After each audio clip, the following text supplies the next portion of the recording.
Welcome, everyone, as we talk Stadia Base releasing to the public, additional false narratives and counter narratives, and new games coming to the Stadia community. Let's get into it. Stay sick cause I follow my gut. They say I was pushing my luck. I'ma push me a matte all black truck. Oh, I'm not sorry. What's up, people? What's up, people? What's up, people? It is your boy MM2K back again with another episode of the Stadia Stream Connect podcast. And I got a bunch of friends with me today. All right. This is going to be a different one. It's going to be the biggest Stadia Stream Connect podcast to date. And we got four well-known, well-groomed podcasters coming with me, the immature one today. We might have a special one coming as well. But first, let me bring in my good friend, Chase of Stadia Talk. What's going on, Chase? How you doing, my good friend? Uh-oh. Are you muted? I think you're muted, Chase. You did an Eddie. Hold an Eddie. Sorry about that. No, I said I'm trying to live. I say it at the top of every podcast, but I think everybody's trying to do the same thing right now as everyone's trying to live. So, gotcha. Absolutely. All right. And then next we're going to bring in the man, the myth, the legend, Mr. 6'4". What's going on, man? How you doing? What's up, man? I'm happy to be here, man. This is awesome. I'm glad to be a part of this. I remember just watching this as a fan and hearing that intro music and all that good stuff. I'm like, oh, I'm actually here now. So thank you, man. This is an honor. Glad to be here, my man. Well, welcome to the immature zone. I'm glad to have you, man. So let's get immature. All right, yeah. And we got our good friend here, Mr. Projekt Storm. What's going on, Projekt? You finally got your logo up, man. I'm proud of you, brother. Hey, man, I'm trying to do big things out here, man. Shout out to everybody right now in the chat. I already see people out here that I know very well. So what's up, y'all? Just like 6'4", man, that music is everything to me every time I stop by. Man, I tell you right now, it makes me want to push me an all-black matte truck. You know what I'm saying? Yes. That's all I'll say about vibing, man. Vibing. Yep. For real. Hey, I'm gonna tell a quick story after I introduce our special guest today, and that is my good friend, our good friend, Mr. Stadia Weekly One. What's going on, good brother? How you been? It's your first time on the show as well. What's up? Yeah, man. I'm like with 6'4", man. I'm here, yo. I can't even believe this. Yeah. Like we here, we doing this now. This is what's happening. This was hot in the streets. Okay. Yes, this is happening. Say, Mama, I made it. I'm in the immature zone. Yeah. I'm not sorry. Yeah. No, man, that song is so hot, man. Yeah, man. I was actually here's a funny story. I was actually listening to an episode of the week of Stadia with Chase and Eddie, and I was on my way to the coffee shop, right? And so normally I don't listen to anybody. I just like hand signal and get my coffee and go to hell back home. But something said, you know what? Take your earphones out today and speak to the people. So I took my earphones out and I heard that song playing. And I said, oh, shit. And I slapped the I said, what is that song? And I said, and you're in a coffee shop where it's real quiet. So everyone turned around real quick. You know what I'm saying? Like I screamed fire in the theater. And it's like, oh, no, it's this, that, and the other. I said, okay. And the rest is history. So with that being said, welcome everybody to the Stadia Stream Connect podcast.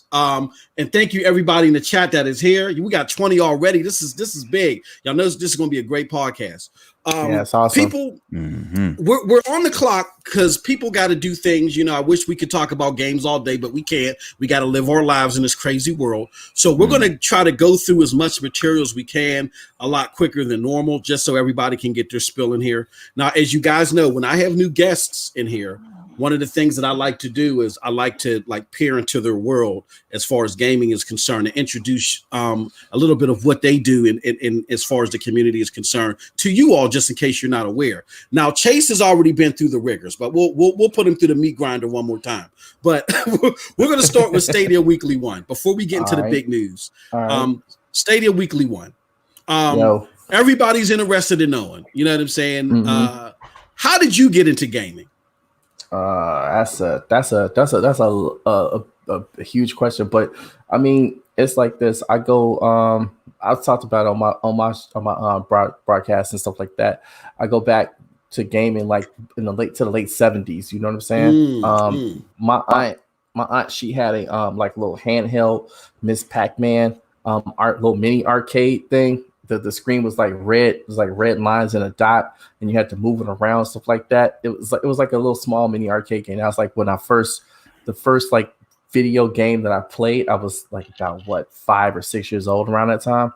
Yep. And then I mean, getting a little bit older, I had was playing like for a couple of my friends like ColecoVision and stuff like that. I mean, the first console I own personally, I got a Atari 2600 for Christmas, and then that got stolen a few years later, but whatever. But you know, that's how far I go back, man. I go, you know, back to the pre-Nintendo NES days, you know. Cool. Yeah, that's man. That's some serious lineage back in the 70s, brother. Yeah. What's your favorite game of all time? See, I'm put you in the hot seat. What is your favorite game of all time? Favorite game of all time is easy. That's Final Fantasy VII. Woo! Okay. Big. Yeah, I mean, and then number 2 on that list would be Street Fighter. Just any form of it. Gotcha.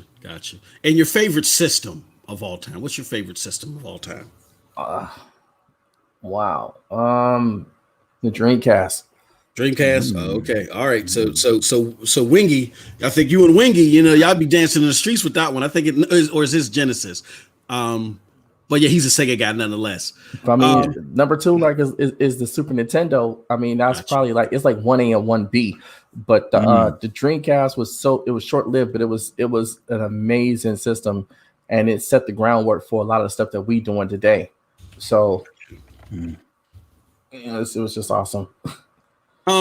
What led you to Stadia? How did you become within this community? What led you to this platform? Okay. So around 2017, I had got my last console, and that was the Xbox One. And I loved that system. You know, I thought it was great, but life situations were going on for me at the time, and I had to move, and I had to sell it, and I never did replace it because I just didn't have the money over those couple of years. And so you know, things turned around for me. I was able to move to another state, got a new job, things like that. And I was a few months into this place that I'm at now. It's my own place and all that stuff, and I'm really grateful for it. And you know, because it's like my first real place after my divorce and everything that happened 5 years ago. But that's another long story. So I was thinking about getting a system because I'm like, man, I'm in my own place, man. I don't have nothing to do. I need to get some gaming in. And I was gonna go replace my Xbox One, decided not to. And I was looking at the Switch. And the Switch was like, yeah, it's like $249 or something like that. I was like, yeah, okay, I could do that. And then I saw the not the GDC, but the Stadia Connect keynote where in June, where they announced all of what Stadia was going to do. And I was just like, oh, this is something I could do, you know, because the streaming aspect, the not having to collect a bunch of discs and all of this stuff was just appealing. And then I'm thinking, like, you know, this is a new concept. It's probably going to cost an arm, a leg, and a toenail in order to get it. And then I just happened to look up the pre-order because I didn't check it for a couple of days. I just happened to look at the price of the pre-order, and it said $129. I was like, are you serious? For all of that stuff that they said it was going to be able to do, you know, eventually down the line, all this stuff, and all and the new system and 130, man, are you serious? This is less than what the Super Nintendo was. I'm like, okay, I'm in. So, you know, I put my pre-order down in August, and you know, I just waited for it to launch, and that was the thing that got me in. I started following other people's YouTube channels and just really soaking up as much information on it as I possibly could. Yeah. Definitely. So I got a final question, but I'm gonna do a round table on that one because it's another loaded one. But we're gonna hop around. We're gonna go to Projekt Storm because I want everybody in the community to know everybody that's a pillar that helps bring content and material to us. Maybe some of the more well-known figures. Everybody has a role, and everybody is instrumental to making this community what it is. So I want to put the next spotlight on the homie Projekt Storm. What's going on, Projekt? How you doing today, man? Hey, man, I'm doing great. You know what I mean? Like you said, there's a lot going on out here, but through gaming, man, we're able to overcome a whole lot. I could say that right there. You know what I mean? So I'd like to go into some of the things that Weekly One already tackled, man, as far as how I got into gaming real quickly and everything. So it started for me, man, with the Atari 2600 as well. My grandfather actually had this system. He's not even a gamer, y'all, right? He got this system, I guess, because a friend recommended it or something to him. So, and if you know my grandfather, man, he's a tough dude. So for me to see this device sitting in his room hooked up to his TV, and he wouldn't let anybody in his bedroom, but one day he went to work, and that was his fatal mistake. I got up in there, man. I sat down. I got that controller with this, the stick and the one button and stuff. Yeah. Man, I started playing around Pac-Man and other stuff like that, just to show how far back I go with this, man. And it was a wrap. It was a wrap. So moving right along, my favorite platform or system of all time would have to be. I'm just gonna do a little drum roll.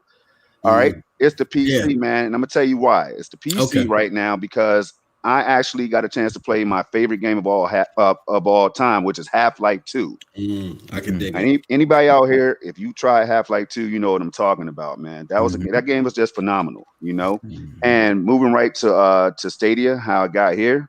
Listen, the Xbox and PlayStation fanboy wars, man. I swear, it just got too much for me, man. I spent more time arguing with people on Xbox and PlayStation than I did gaming. Absolutely. So I said, what? If I ever get a fresh opportunity, I like to take advantage of that. And then I started hearing about the cloud gaming movement, like Stadia and all of that. And I was watching like Chase and Eddie and Tommy and Club Stadia and all these guys, Wingy, man, just like Ace, just watching what this community was already formulating, right? And I said, man, I would like to be a part of this right here. This is dopeness. And so that's what got me onto it. And then I was reading up on it, and Stadia has a lot of potential, a lot of headroom or whatever to grow. So man, it was just a no-brainer, just to keep it short. Absolutely. No, perfect. Definitely agree with that. Yep, I can dig all that. All right, so we want everybody to, and let me see. I think Projekt and Stadia Weekly One, you guys are definitely mods on this channel. So towards the end of this show, I definitely want you to put your channels in here because these guys create great content and you need to stick up with them. And look, I'm going to keep it real with you. I'm transparent here. I'm locked in quarantine in the house with my wife. I'm going crazy. I ain't had a haircut in 75 years. I'm out here looking like George Jefferson. Y'all see me soon. I look crazy and I'm going mad, so I'm going to keep it transparent with everybody. Look, Grizzly Adams going.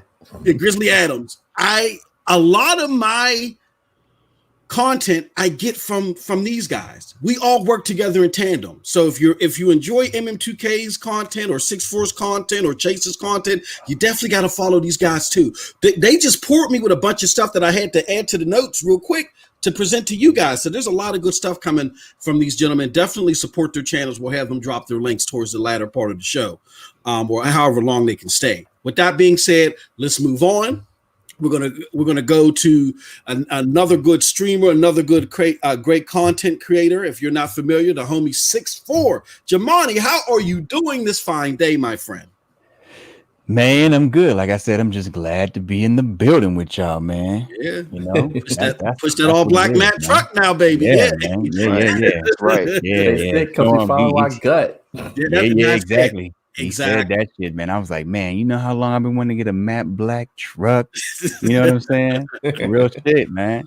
So I'm just good, man. I'm good. I'm vibing, man. It's been a wonderful day. Been getting a lot of love, man. The community is amazing. And just glad to be here, man. Yeah. So real quick, your favorite games, your system, and what led you to Stadia, my good friend? Oh, my man. So it take a while. I mean, it's so hard. Yeah, that's cool, man. You know what I'm saying? I was over here wrestling with myself on what I should pick, because this is history right here. You know what I'm saying? So, but I definitely had to boil it down to, 4. I'm still wrestling, but I'm going to go ahead and say it anyway. You know, Gotcha. God, I feel so bad. Okay, so Metroid Prime is definitely one of my all-time Prime, favorite. yes. I'm games. digging that. You know what I'm saying? Yes.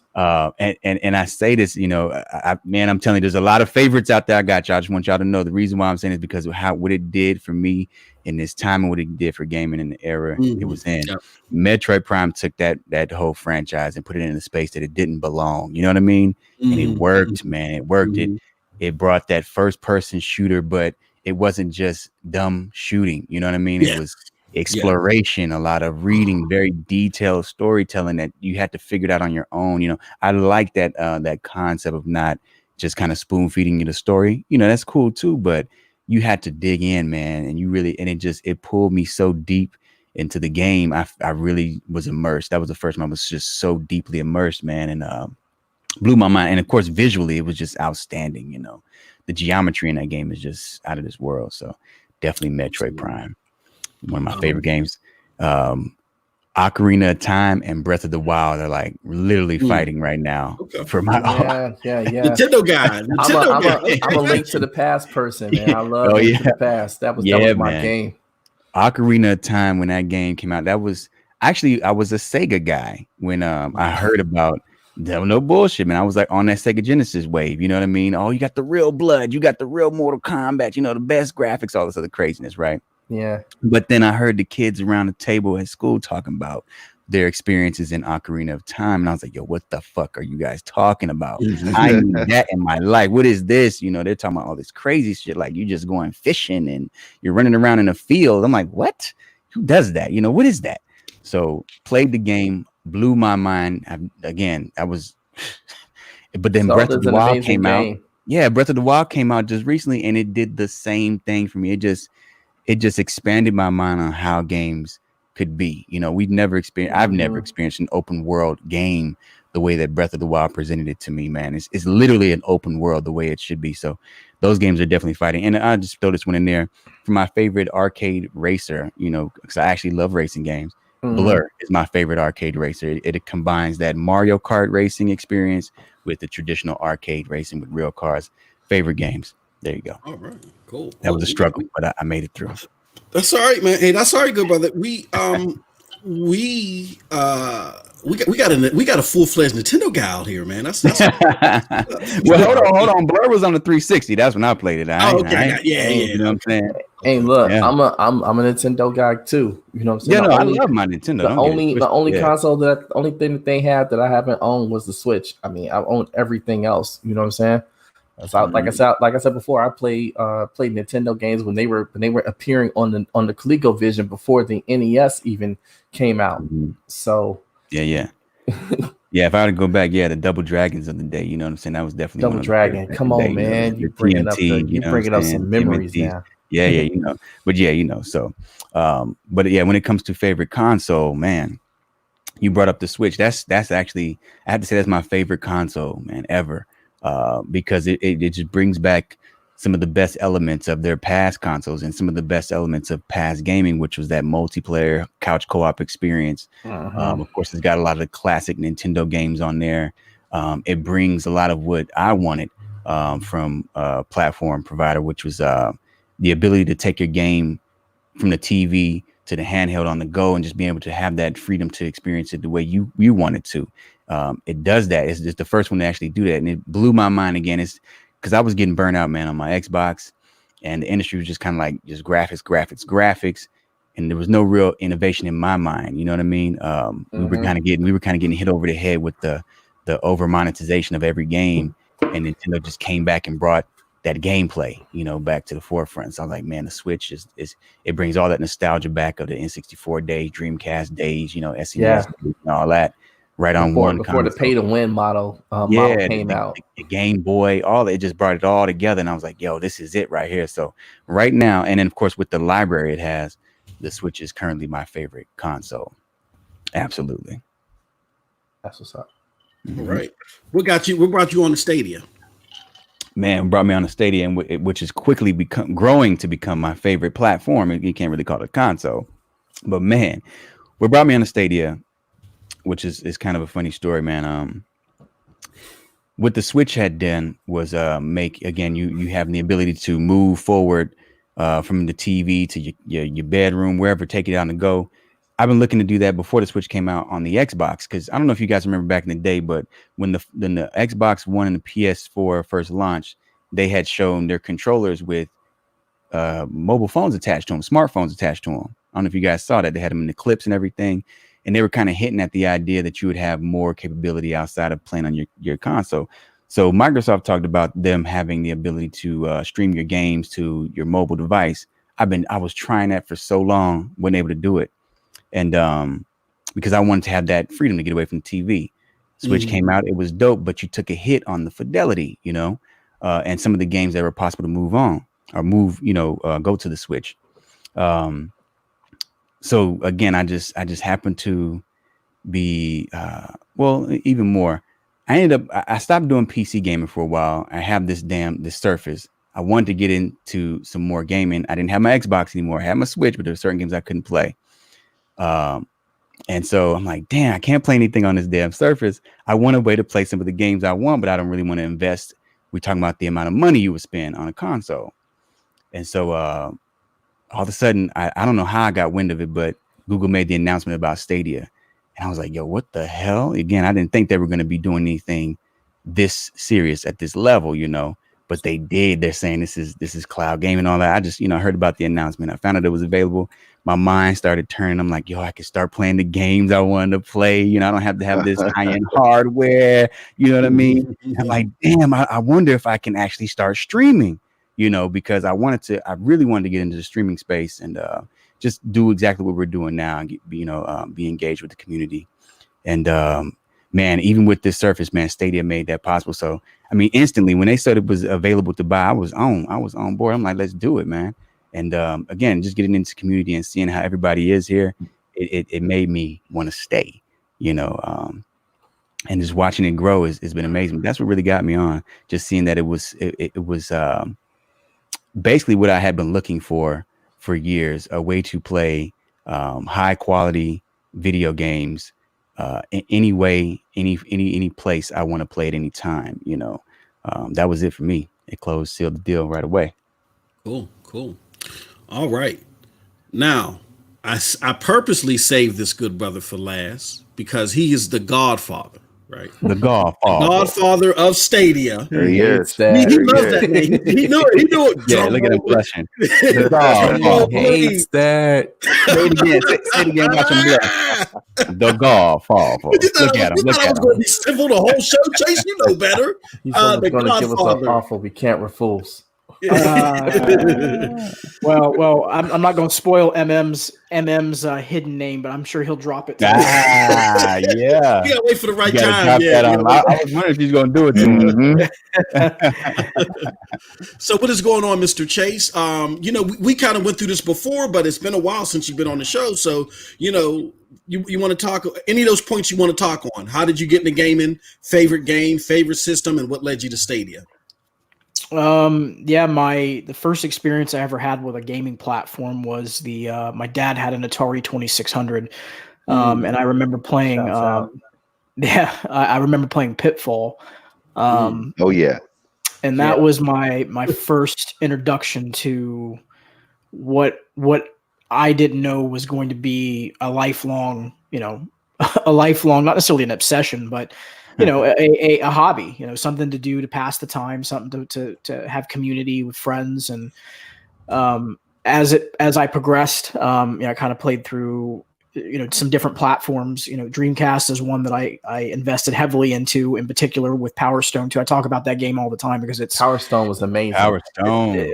That was that game still probably is in my top 5 of all time. It stands the test of time. It's a great game. Everyone was talking about couch co-op here, but that's the ultimate to me. Besides Smash Brothers, it's the ultimate couch co-op game. Yeah. And that's just my preference. But so Dreamcast, I had a Sega handheld. I had a Nintendo Game Boy. Yeah, Game Gear. Yeah, I had the Game Boy. For a little bit. And then as I got older, my dad. I remember literally, I think I told this story last time I was on the channel. Is my dad took me to Kmart which is now defunct, of course. They don't exist. But he said, I'll buy whatever you want, for your birthday. And I was like, okay, well, there's this new thing out called this PlayStation thing. Everybody keeps talking about. What about one of those? So I remember picking one of those up. They used to have on the actual end caps, they had the demo disc. You just picked one up and you went up to the register. They would ring it up as it was free, to put it into the system, and then you walk out with it. Same thing with the old school Net Zero and Blue Light disc, if you remember that, for the dial-up internet. Yeah. So, My so, God. Oh my goodness, taking it back. I remember that. Yeah, taking it back to the 90s, man. So, but anyway, so then progressing up to the PlayStation 2, I had the Xbox 360, 6 Red Rings of Death, which was terrible. Man, I had 3 of them. Yeah, I went through 2 of them. Yeah. Worked into the PlayStation 3, and I started on the PlayStation 2 on third-person shooters. So SOCOM was the game for a very long time. I also had played a little bit PC, StarCraft, Serious Sam, Duke Nukem, some of those titles. And then finally, when I got to the PlayStation 3, that's where I think really gaming took off for me, because that's when we had the titles.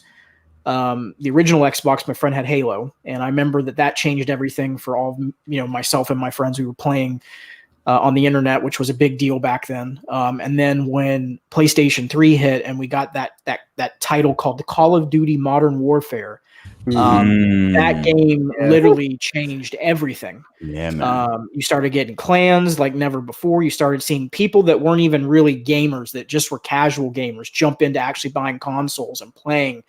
That's why you see the gaming industry is as big as it is today. That game has a lot to do with it. I mean, I think the guys from Activision that were with that group, they deserve a lot of credit. I can't remember the one guy's name. It's Robert something. I used to know it right offhand, but I don't. But anyways, so that's that. Favorite game of all time.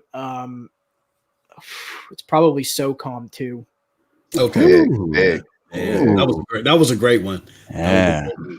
Yeah, I think it stands.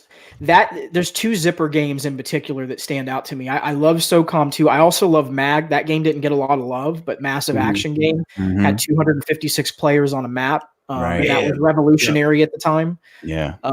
So that game I think is probably right there, and then Power Stone's right there too. So those are my favorites.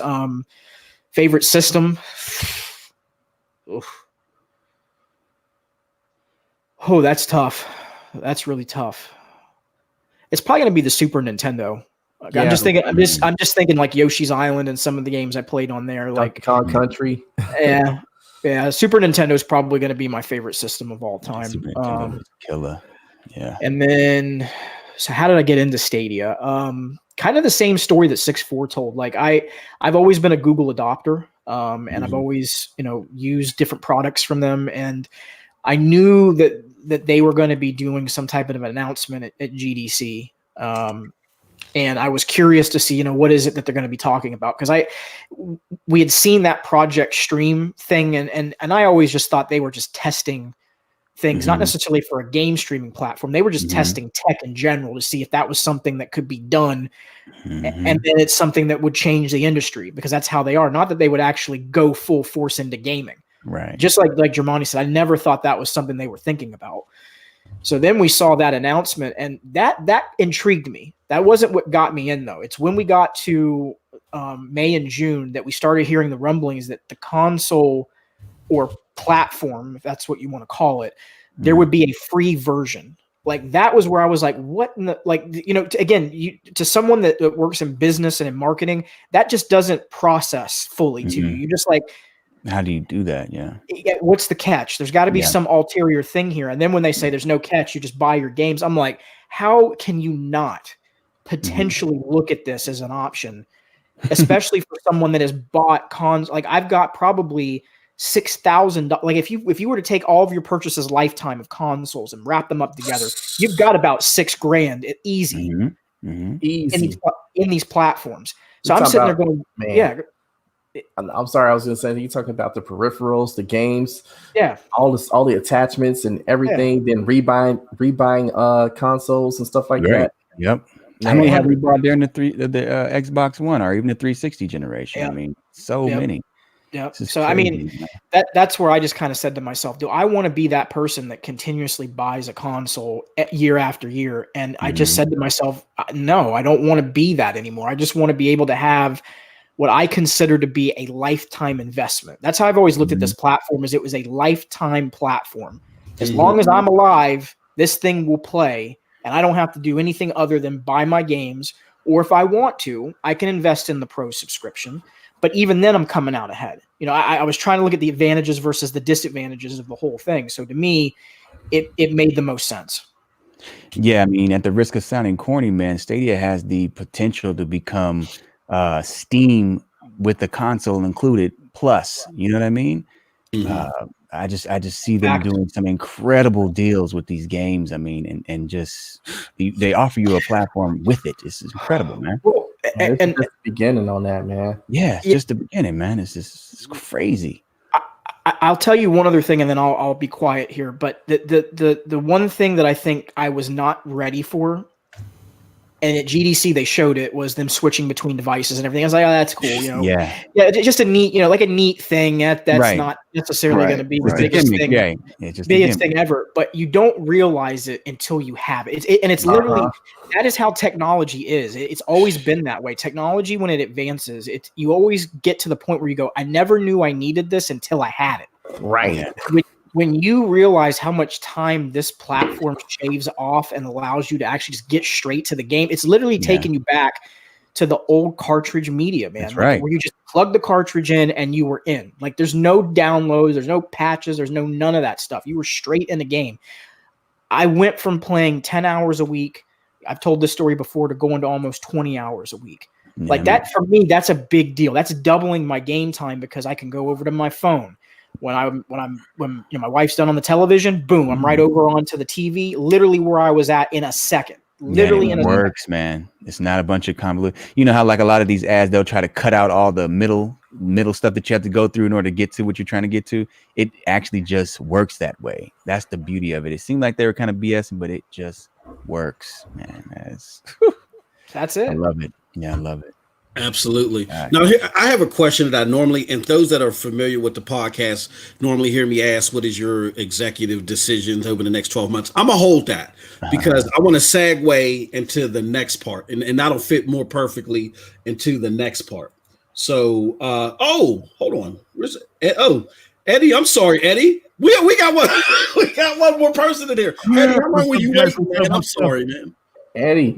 Don't worry, Eddie. He did that to me too, Eddie. It was behind the scenes, but I'm like, yo, I'm not invisible. Yeah, I've been here, but Eddie freezes the mic and MM freezes the camera. You ain't coming on my show. Yeah, there it is. Oh man.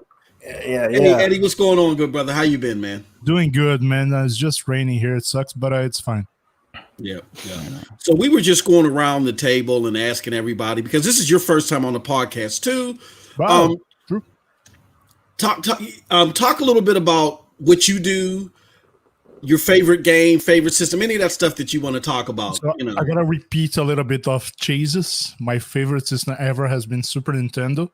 Yes. My favorite game ever, I would say, I have top 3 games. One being Super Mario World. Wow. Nice. I played that shit a lot, and I still play it today. It's so much fun. Twitch. I still play Super Mario World. Second favorite game, The Last of Us Part 1. That's why I'm so hyped for that Part 2. And third favorite game, Assassin's Creed. Because of this one, Assassin's Creed first was the first one was got me so crazy. Yeah. Man, yeah, it's crazy. And guys, welcome to my channel, I guess, one day. I do videos on Stadia. I do videos on other stuff. Eddie. You know what? Oh my God.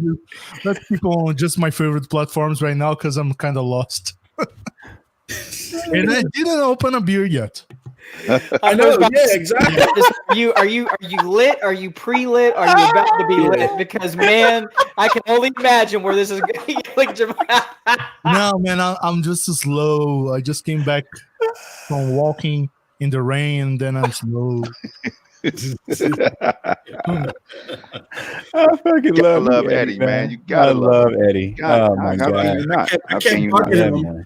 Eddie's probably like, what the hell is wrong with this dude? This dude must like lick mercury during lunch or something like that. Because I kept like tagging Eddie, like, you're coming in, and here he is sitting in the lobby the whole damn time. I'm sorry. Oh my god! I can't believe it.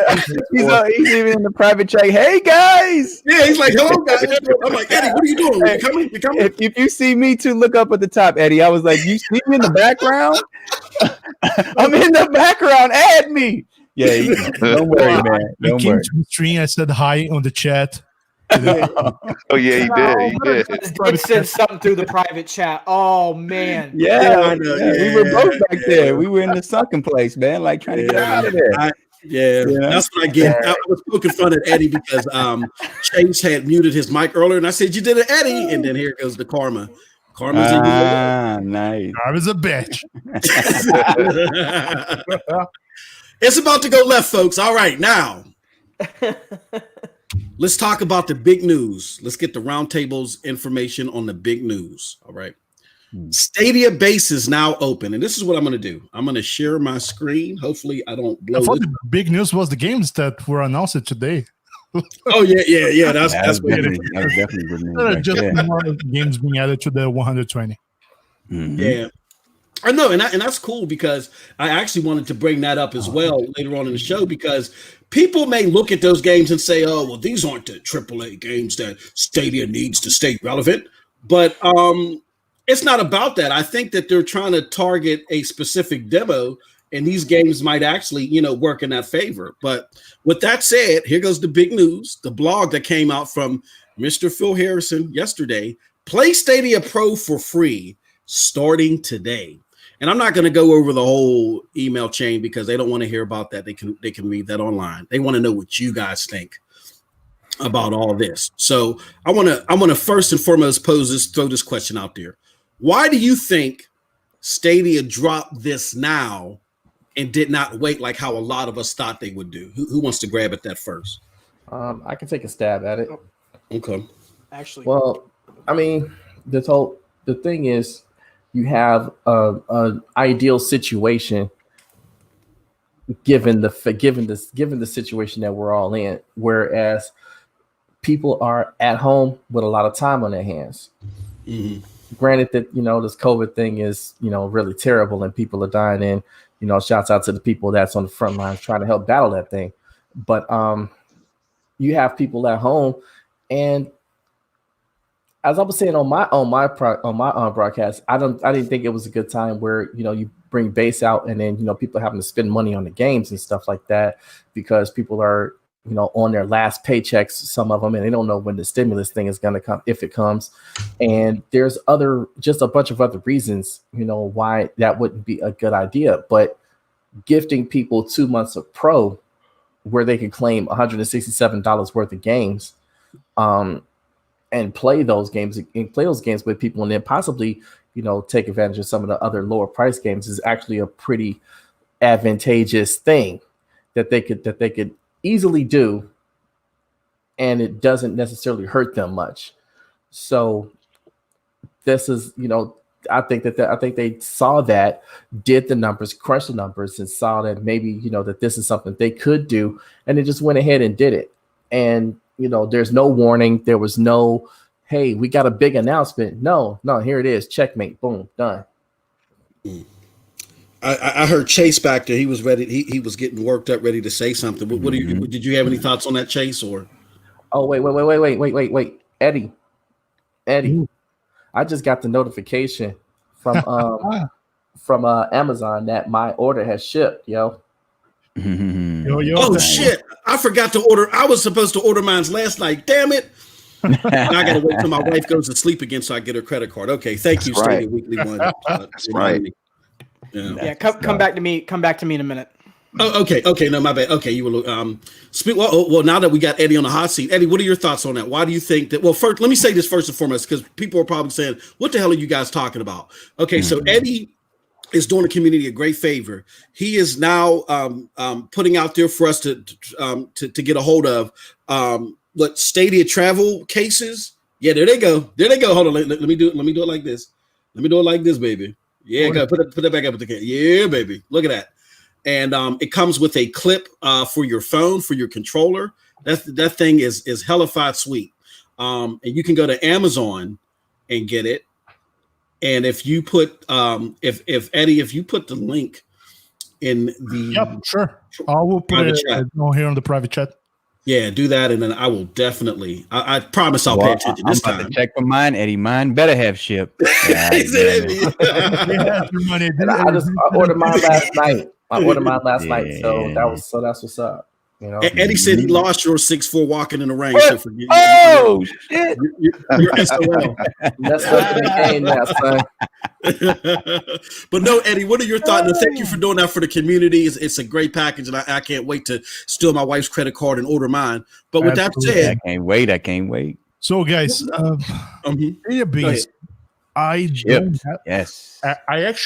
don't have any idea what was on their minds, because we have discussed this. Technically speaking, it isn't the best scenario. Even today, I was watching Germany live stream, and it was a little bit choppy because the internet quality isn't good. I was doing some Skype business calls today, and the internet wasn't that good. And either way, they decided to launch Stadia, so they were pretty much confident that everything is working flawless. Yeah, that's crazy. Yeah. Yep. Now, before Projekt or 6'4" Chase pick up on that, hey, 6'4", did you? I know you streamed earlier today, right? Or no? Has anybody played any games today? No, I hadn't played any. I wanted to. I can't wait to jump in. They just got up and started working. Yeah, basically. Okay. Yeah, I got you. Yeah. So it's. I mean, we're going to get into it later. I mean, we have examples where people have done this since this thing has been opened up, and surprisingly, quote unquote, and I say that with air quotes, they've been very positive. And big ups to Projekt. I'll let him introduce the video when we get there. But there's people that were Stadia deniers that said this thing is great. You know what I mean? So, but yeah, I haven't noticed it either, and it'll be interesting to see. Now, I just dropped a link in the chat for our Facebook viewers and our YouTube viewers. So definitely check that out. I've ordered it. Yes, it is worth stealing your wife's credit card. Yes, I've said it. That's what but anybody else want to pick up on that? Why do you guys think that Stadia is doing this now? All right, so I'll jump in and just say, Eddie touched on one of the points that I was going to make about the confidence that Google has in their product. But I wanted to add that, it kind of fires a shot back at everybody that was throwing a lot of flack at them. A lot of naysayers and everybody that was like, hey, this thing doesn't work. This thing won't work. You know what I'm saying? So what better time than now to release something that could just shut the masses up? That all the naysayers, I mean, not us, because we already knew what they could deliver now. And I know Eddie mentioned the problems that some users might have been having. I mean, we've been troubleshooting ourselves.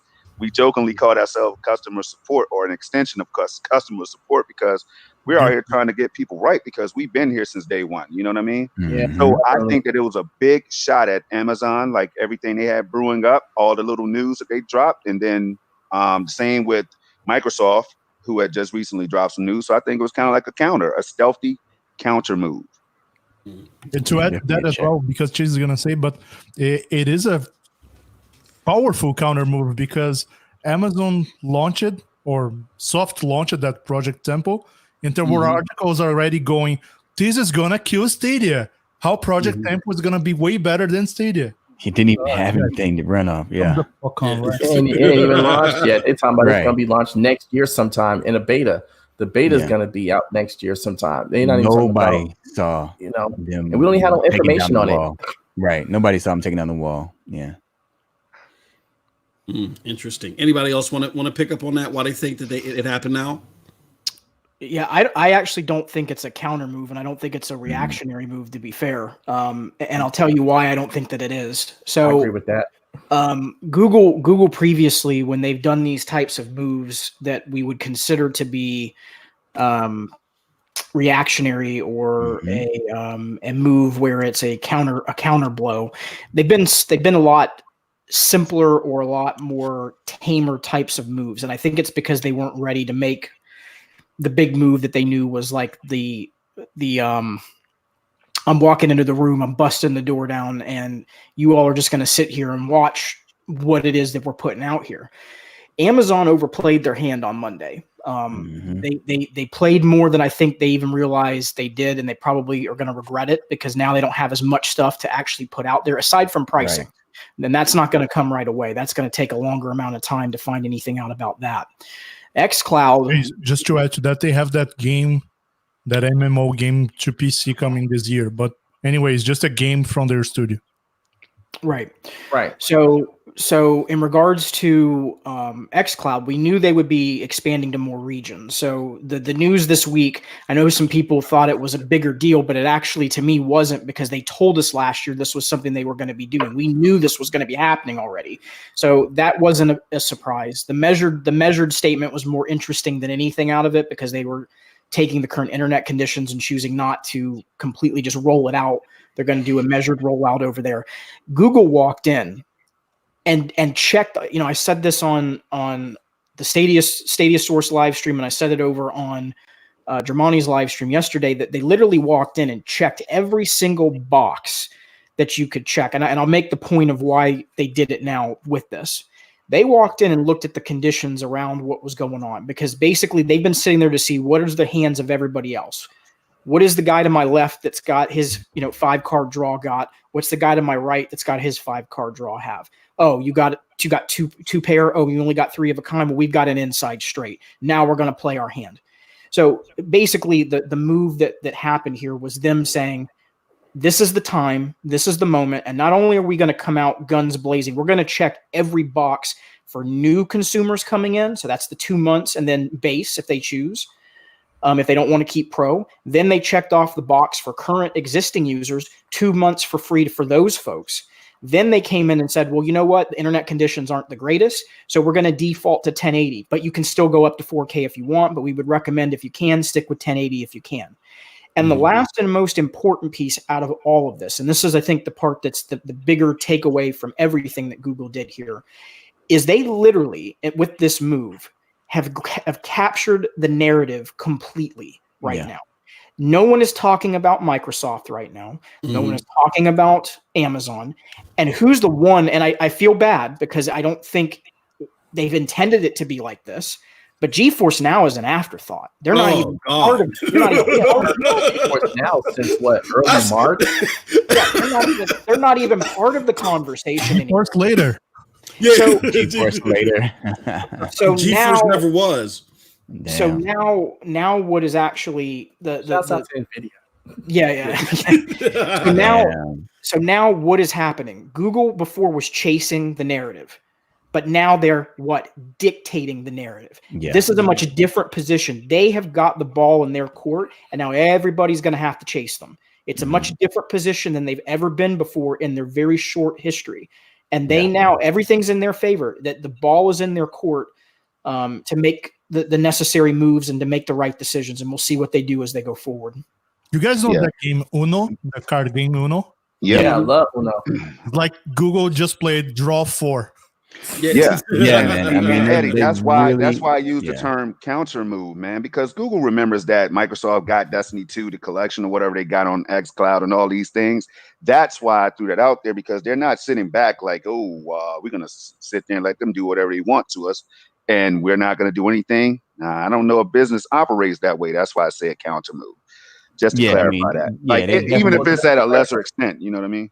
Yeah, Projekt, just to clarify that, they got Destiny 2, but not the collection. Oh, they didn't get the collection? They, you can still, I think you still get the DLC and stuff, but they just got Destiny 2. Oh, I could have sworn I heard somebody say the collection. I think it's the collection. I think they still get the collection. I thought it was the collection as well. I've only seen it as just Destiny 2. You still have to do the, get the DLC, but But like I think the collection was part of just exclusive to Stadia, you know, like as far as all of it together.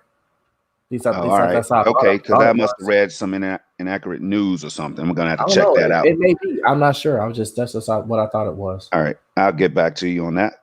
Yeah, but Stadia definitely made the right moves, man. And I think it was definitely something planned. I think that I said it in my stream too, in my reaction. They had already planned on dropping Stadia at this time. This was the time frame they had in mind. Nobody predicted this to happen, but there was no other move for them to make. So they really just rolled the dice, grabbed the sack, if you will, and made the damn move regardless of what was going on, because they really believed in their product. And they had to get themselves in the position that Chase was talking about, which is, controlling the narrative, leading the narrative, and being the top dog that they are. Because at the end of the day, the reality is they offer the best service, the best product in this space, and there is no real competition. And now that they have the wall taken down, which is the paywall, people can actually see that for themselves, and no longer can these people just make articles where the talk is what makes people move versus the actual product that said, let me see it. I can actually play it. There's nothing in the way of me doing that. And I can see for myself now that this works. And that's what stops a lot of these people now from even saying a word, because at this point, they'll only be doing Google major favors by drawing people eyeballs to them. Were y'all talking about Destiny 2 on Xcloud? Yeah. That's what they were talking about. It's the base version, yeah. It's the base game. I'm sorry. Yeah, I thought y'all were talking about Stadia. No. Okay, you're talking about Xcloud. Yeah, it's only base. Yeah. Base game. All right, that's what I'm saying. But again, that's just another example of how people not having access to Google without the paywall were able to use that narrative to make people believe that it's an equivalent. It's already on Xbox. This is the more preferred platform anyway, so we can go with that. But if they had access to Google, they can go up and look it up, but not being able to just play it right away, they'll believe that, it's just the equivalent. Because I didn't care to look at it because I was like, I'm on Stadia, so I don't, I'm not on Xcloud. Well, and I on the reverse side. And I think something that's important, since you guys brought up Destiny real quick about an Xcloud, and again, I'll say this quickly and walk back, but the games that are free right now on that platform, that is not going to last forever. And you're not going to get all those games for free. So folks, again, are making false comparisons here to the two platforms when they say, well, one's got free games, the other doesn't. Well, if we want to use that false narrative, and I made this equation, I think yesterday, is that if you're going to say that Xcloud has a free service and you can play some free games, you now have that equivalent on Stadia as of yesterday. So you can't have it both ways. You can't have your cake and eat it too. You can't go dip your toe in the water and say, I love this, but then all of a sudden pull your toe back and go, I don't like this anymore. Yeah. It's got to be the same exact standard for both platforms, even though in that example, I think it's a false example because one doesn't even have a pay structure right now. It's still in a will, though. Yes, and they absolutely will. Yeah. And man. I think that's a great point, Chase. Let me sum it up this way and get you guys' thoughts on it before we move on. What people got to realize is that in order for cloud infrastructure to work, you got to get data. So Google very quietly was collecting data for 9 years. I think, or 7 to 9 years before they even came out with Project Stream. So they were already ahead of the curve. What they did for Project Stream is they only needed one game to be able to get you 4K 60 capabilities, right? Yeah. Where xCloud's infrastructure with the Xbox One S, a hardware that's bottlenecked by the Jaguar, they're behind the curve. So they got to throw 50 games at you to collect data to try to keep pace. See, this is their version of Project Stream. And it doesn't even perform as well as Project Stream because you're not even getting 60 frames per second. So you guys got to understand this. The reason why Xbox is doing this is because they know they're behind the curve and they got to catch up bad, real bad. You know what I'm saying? So I just wanted to throw that out there for perspective and get people's thoughts on that before we move on. Okay. All right. Real good question. From, did I lose it? No, I didn't. Here goes. Do you think Regorsness? I always screw up your name. My bad, man. Do you think they are missing a big game to attract more people? Anybody want to take a stab at that? Yeah, Oh, go ahead, Eddie. No, go ahead. No, I was going to say if they didn't have the 2 months, my answer would be yes. But that's why they did the 2 months. That's the incentivization. That is their way to get people to come in and actually jump on the platform, because the problem is this isn't a Stadia problem right now that I think Eddie's about to go into. I think I know where he's going with this. All games are delayed right now across all platforms for the most part. Right. So everyone's suffering from bigger titles not being on their platforms. And I think Stadia is going to be no different at this point. I don't see any reason why they're going to be any more special than the Xbox or the PlayStation. It's just the reality. So what do you do in the meantime? You have to give people a reason to try the platform. And 2 months for all those nice, wonderful, roll out the red carpet features that you're giving people, that's an incentive. That is an incentive. It's better than a month. And you've seen people out there talking about, like, dang, you get 2 months for this and you don't have to pay nothing? Yeah. Really? And you claim almost $170 worth of games for free? Yeah, for 2 months. That's not a bad deal, man. With more coming in those Chase. 2 months? Oh, okay. I was going to ask. All right. So Chase, right? I remember you talking about some of the inside technology behind Stadia and all that stuff at one point, right? But do you all think that because Stadia is designed with open source capabilities in mind for developers or whatever, right? So during a time like this, do you all think that these developers are having access to their own machines and stuff at home? And clearly they can get online through Google and whatever infrastructure they have in place and continue to work. Do you think that is that an advantage, you all think, at all, or not when it comes to delivering games on time for some developers?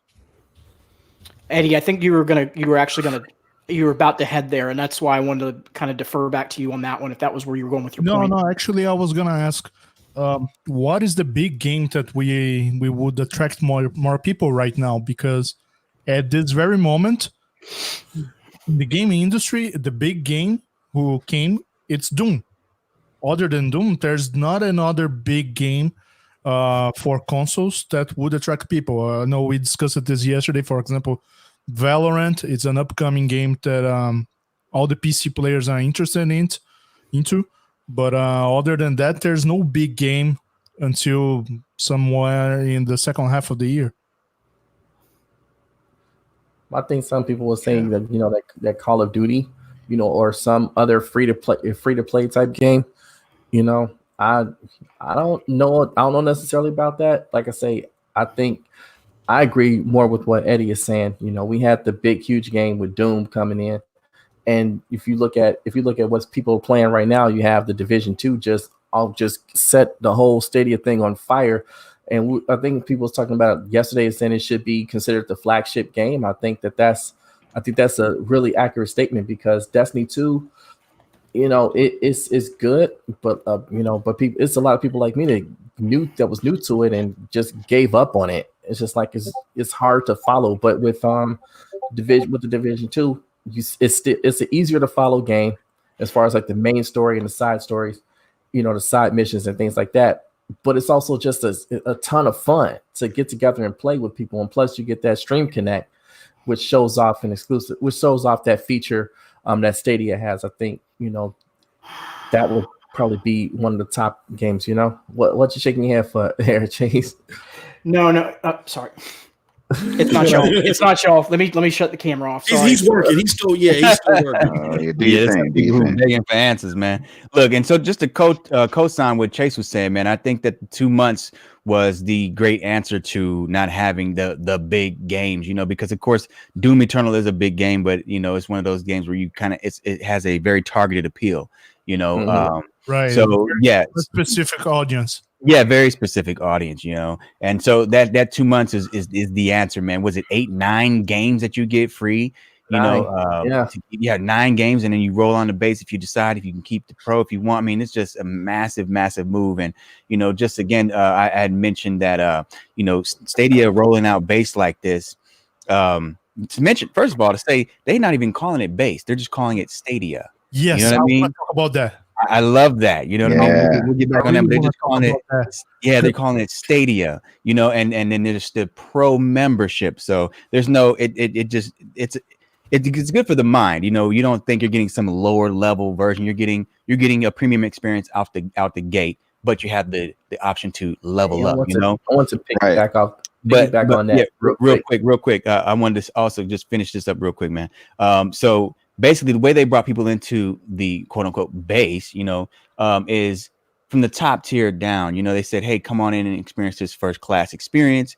Have all of the fine wine. Kick back in your recliner chair, have your nice blanket, enjoy yourself. If you want to continue in this premium experience, you can go ahead and look at this menu, purchase off this menu, have these great deals. But if not, that's fine. You can just continue staying here as a member of this space. Enjoy your stay in a first class experience, And I like that a lot. You know what I mean? Because it just gives everyone a very welcoming and top tier experience out of the gate. That was a great way to make the move, man. But I think that's the big game, if you will. but the thing is, it's like we're saying, you got 9 games that you can claim right now. Yeah. But we also got to remember that at the very least, there's going to be 4 more in this 2 month process. Crazy? So it could be 13. And if they keep the current trend of 3 games a month that they started last month and this month, we're talking 15 games that people will be able to claim for free. Man. And then all these pro deals, which are those games that they can keep. Right. So. Massive. That's so that's man. Hey, little Eddie. What's going on? Player 2. That's Stadia player 2 right there. We don't need a mic. We don't need a mic alone. He is off the clock right now. Leave my dad alone. Nice. So when you think about that, there's an extreme value with getting involved in Stadia right now, and that's why that 2 months free for everybody was an important thing, because you give we already knew, like when they was going to release base, that had no impact on us as pro subscribers. So for them to bring pro out to everybody, let everybody join in. And not charge them for 2 months, and then do the same thing for us, the guys that's been paying since February, and give us 2 months for free. So basically, we got 5 months of free Stadia Pro, and I mean that's just an amazing thing. And now I get lost in what I'm trying to say, but you guys get what I'm saying. Absolutely, they looked out for everybody. They definitely looked out for us. Yeah, I mean, that's love right there. Most definitely. Great business. That's why when I say they walked in yesterday, kicked down the door, and the lions were all around them, and there was a zebra carcass in the middle, and Google walked in and took half the carcass, and all the lions looked dumbfounded, like, how did this just happen? Right. It's because they came in and they literally, every possible best case marketing decision that you could make, they walked in and did it, and left no room for anyone to be able to come behind them and go, you messed this up, you messed this up, you messed this up, didn't check this box, didn't check this box. No, they came in and checked every single box that needed to be checked. And while we may have all said that this wasn't, and I think this is what MM was asking before, was this the right time to do this? My answer to originally was no. And I still think in the back of my head, my answer still, I can't be dishonest and say I don't still think it's still no. But they walked in and said, the iron is hot right now. Let us take the initiative and the moment, and let us walk in when everybody else is doing little moves. Let us walk in and take the narrative. I can't fault them for doing that. And if they have that much confidence in this platform right now to walk in and do this, I ain't going to say anything. I'm not, because the actions will speak for themselves. The platform will speak for itself. Either it will survive and do well in this moment, or it won't. And we'll know because we're playing the platform. And we know because the tech works. And that's the main they got the main part right. The tech works. So, everything else is just marketing and promotion, at this point. And this was a great marketing promotion day yesterday for Stadia. And shoot, I got my son on it, and I've been wanting to play games with him, because we're in 2 different states. And so that's another way for us to connect, and I got a friend that got signed up yesterday. As soon as I told her about it, she jumped right on it, So, I mean, this is just an amazing thing that they've done for the community. And, for us as content creators, they gave us, something that we can say, hey, look at this. this is something that you guys can be a part of now, and you don't have to. It's not like behind the paywall, So yeah, this is just it was the best of times. It was the worst of times. Google put Stadia out. I mean, what can you do? This is definitely big history right here. This won't be forgotten anytime soon, man. Yep. Say it again. Big history. 2020 is when the gaming landscape changed. You got it. It's big history, man. Big yes, history. sir. And I got snow, so there you go. Wow. No, definitely big history. This was definitely a stealth drop for the ages, and it's only the beginning, man. This is only the tip of the iceberg. With that being said, even though y'all got to excuse me, to quote the elegant Rick James off of Dave Chappelle, even though this is a celebration, bitches, we still got a lot of people out there. Had to do it's the immature zone. You got to excuse me. Broke ass.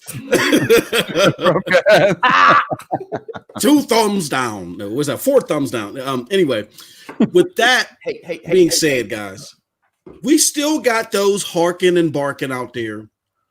Stadia falsehoods, and we talked behind the scenes. These people will get exposed, but there's one in particular. And this guy kind of like reached out to me and he tried to give up his parade of false narratives, because as everybody's celebrating what Stadia did yesterday, even the naysayers, and we got a big example of such that we'll get into in a little bit. I want to get everyone's thoughts on. But while the community at mass was celebrating what Phil Harrison and Stadia did, while a lot of the Stadia haters out there are being quiet and mum, we still got people trying some BS. And I want to preface this with it. This good brother tried to retract his stuff, but I'm not letting him go. I already had it in my show notes, so he's going to get thrown under the bus. So I want to show you guys this. God damn. Let me see. Here we go. Let me see. Share my screen. Let's do it like this. All right. So there you go. This right here is a tweet. I remember this. This is a tweet from my good brother, Zim804. Yes, I'm throwing your ass under the bus. All right. So Zim is a producer I love it. of content for Broadband Bullies. Y'all don't know who Broadband Bullies are. We are a very raunchy group of immature people that just like to create entertaining content about video games, right? He's a very great content creator, very funny guy, and he does some good stuff for us. So he put this tweet out here that reads, silly. Phil here. Now, let me preface it like this. I put a tweet out here that says, haters and whiners, quote, you need to fire Phil Harrison.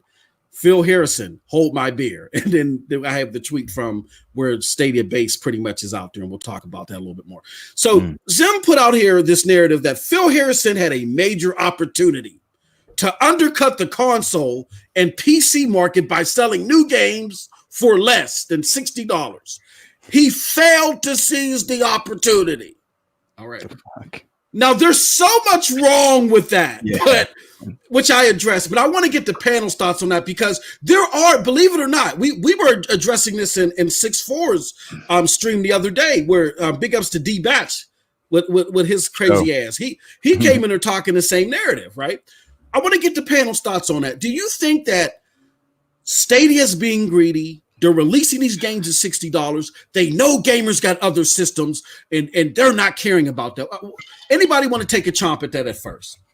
Hell no, they're not being greedy. They're taking themselves seriously as a platform. They don't need to come in with their tail between their legs, trying to do all this extra nonsense. And I'm gonna tell you, they've with the pro deals, they've been doing a lot of great sale prices, but to chop down the normal price of games, just to be like, hey, look at me, take me seriously. No, man, don't do that, man. Respect the developers out here. Everybody needs to eat off of this. And you know what, man? Zim can kiss my ass. Now I'm just playing. Yeah, all right. And then I'll add to that. I'll add a little bit of fuel to that by saying that I spent a good amount of time on Steam and Epic Store last night and early this morning looking at game prices and comparisons to what Stadia has been offering, which are a lot of sales. I can tell you that right now. I have, I think, a library of 27 games. And some of those games were on sale. A lot of them, the majority, and the rest came from the pro membership that I have access to. So I can say that I'm going to ask the question: what the hell do people expect these developers and Google to sell their games at? You know what I mean? Nothing. I don't know. Like they want everything to be free. Right. They just want them to fail. Basically, it's just ridiculous. No, I think it comes down to, you know, when people talk about Stadia, they have really no idea what Stadia is, so they don't know how to categorize it in their mind. They think of it as a conduit for playing the games that they already own, and not seeing it that it's its own platform. Exactly. Just like on the PC, just like on PlayStation or Xbox or Nintendo or anything like that. So, you know, when you're launching a new platform, some games are going to come in full price. But the fact that we got the pro deals, where just like with Ubisoft, they just had their games at the highest rate of like 60% off, some of them, and the other ones like 50% off. I mean, they just ended that deal 4 days ago, where you could have got, you know, their top of the line games at up to 60% off. Those are huge discounts. So, you know, that's just, they don't understand how Stadia works, so they go with false narratives that they've been hearing and stuff that they formulated in their minds, instead of actually just doing the research and figuring things out and talking to people that actually know how it works and know what they're talking about when it comes to that. So. See. Let me add some context to this, because this is my wheelhouse right here, baby.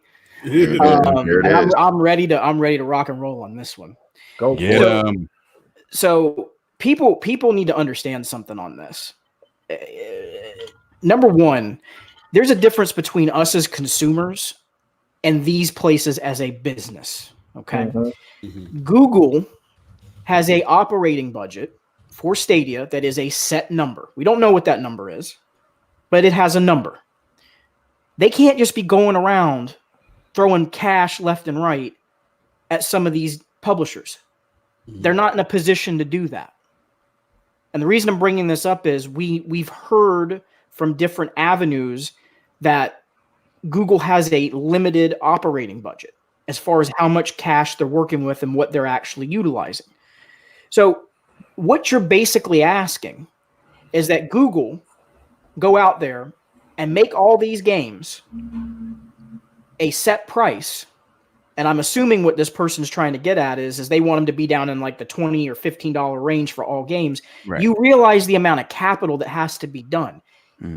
That's why you don't see Microsoft doing that. That's why you don't see Sony do that, because the amount of capital that they would have to give for the expectation of how many potential consumers are going to buy that game. Every time someone touches that game at that price, the company that is selling it at that price has to give a certain amount back to that publisher and developer. These are contractual obligations.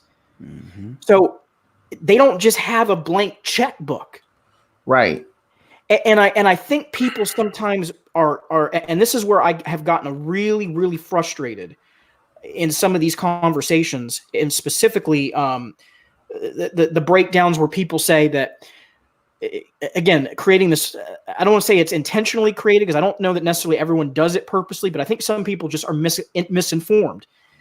The statement about Xcloud, Xcloud Game Pass, you get every brand new game on Game Pass. No, you do not. And I have to keep pushing back on this with people. You get brand new Microsoft Studio games.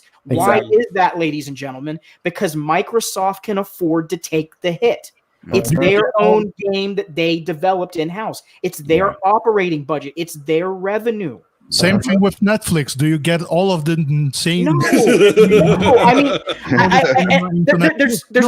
there's too many examples of this, but I'm trying to just use Game Pass in particular, because you can't just be going around throwing cash left and right. You're never in this generation right now. And if I am wrong, I swear to God, I'll come back on and I'll do a 3-hour live stream professing the false sins of the flesh that I've been talking. Okay. 1 minute, 15 seconds, or 1 hour, 15 minutes, and 43 seconds. He said that. Remember that, guys. The Pope will forgive you, my son. There it is. I couldn't hold it in. I couldn't hold it in. I'm sorry. The cloud gaming Pope. And if for those of you that don't know, that's MM. So, anyways, the point I'm trying to make here is in the next 5 to 10 years, ladies and gentlemen, you are never going to see a subscription model through a third party. You will see subscription models, and don't get my words twisted. I'm about to come to the next part before somebody tries to cut me off at the pass and take my words out of context. You will see subscription models with publishers.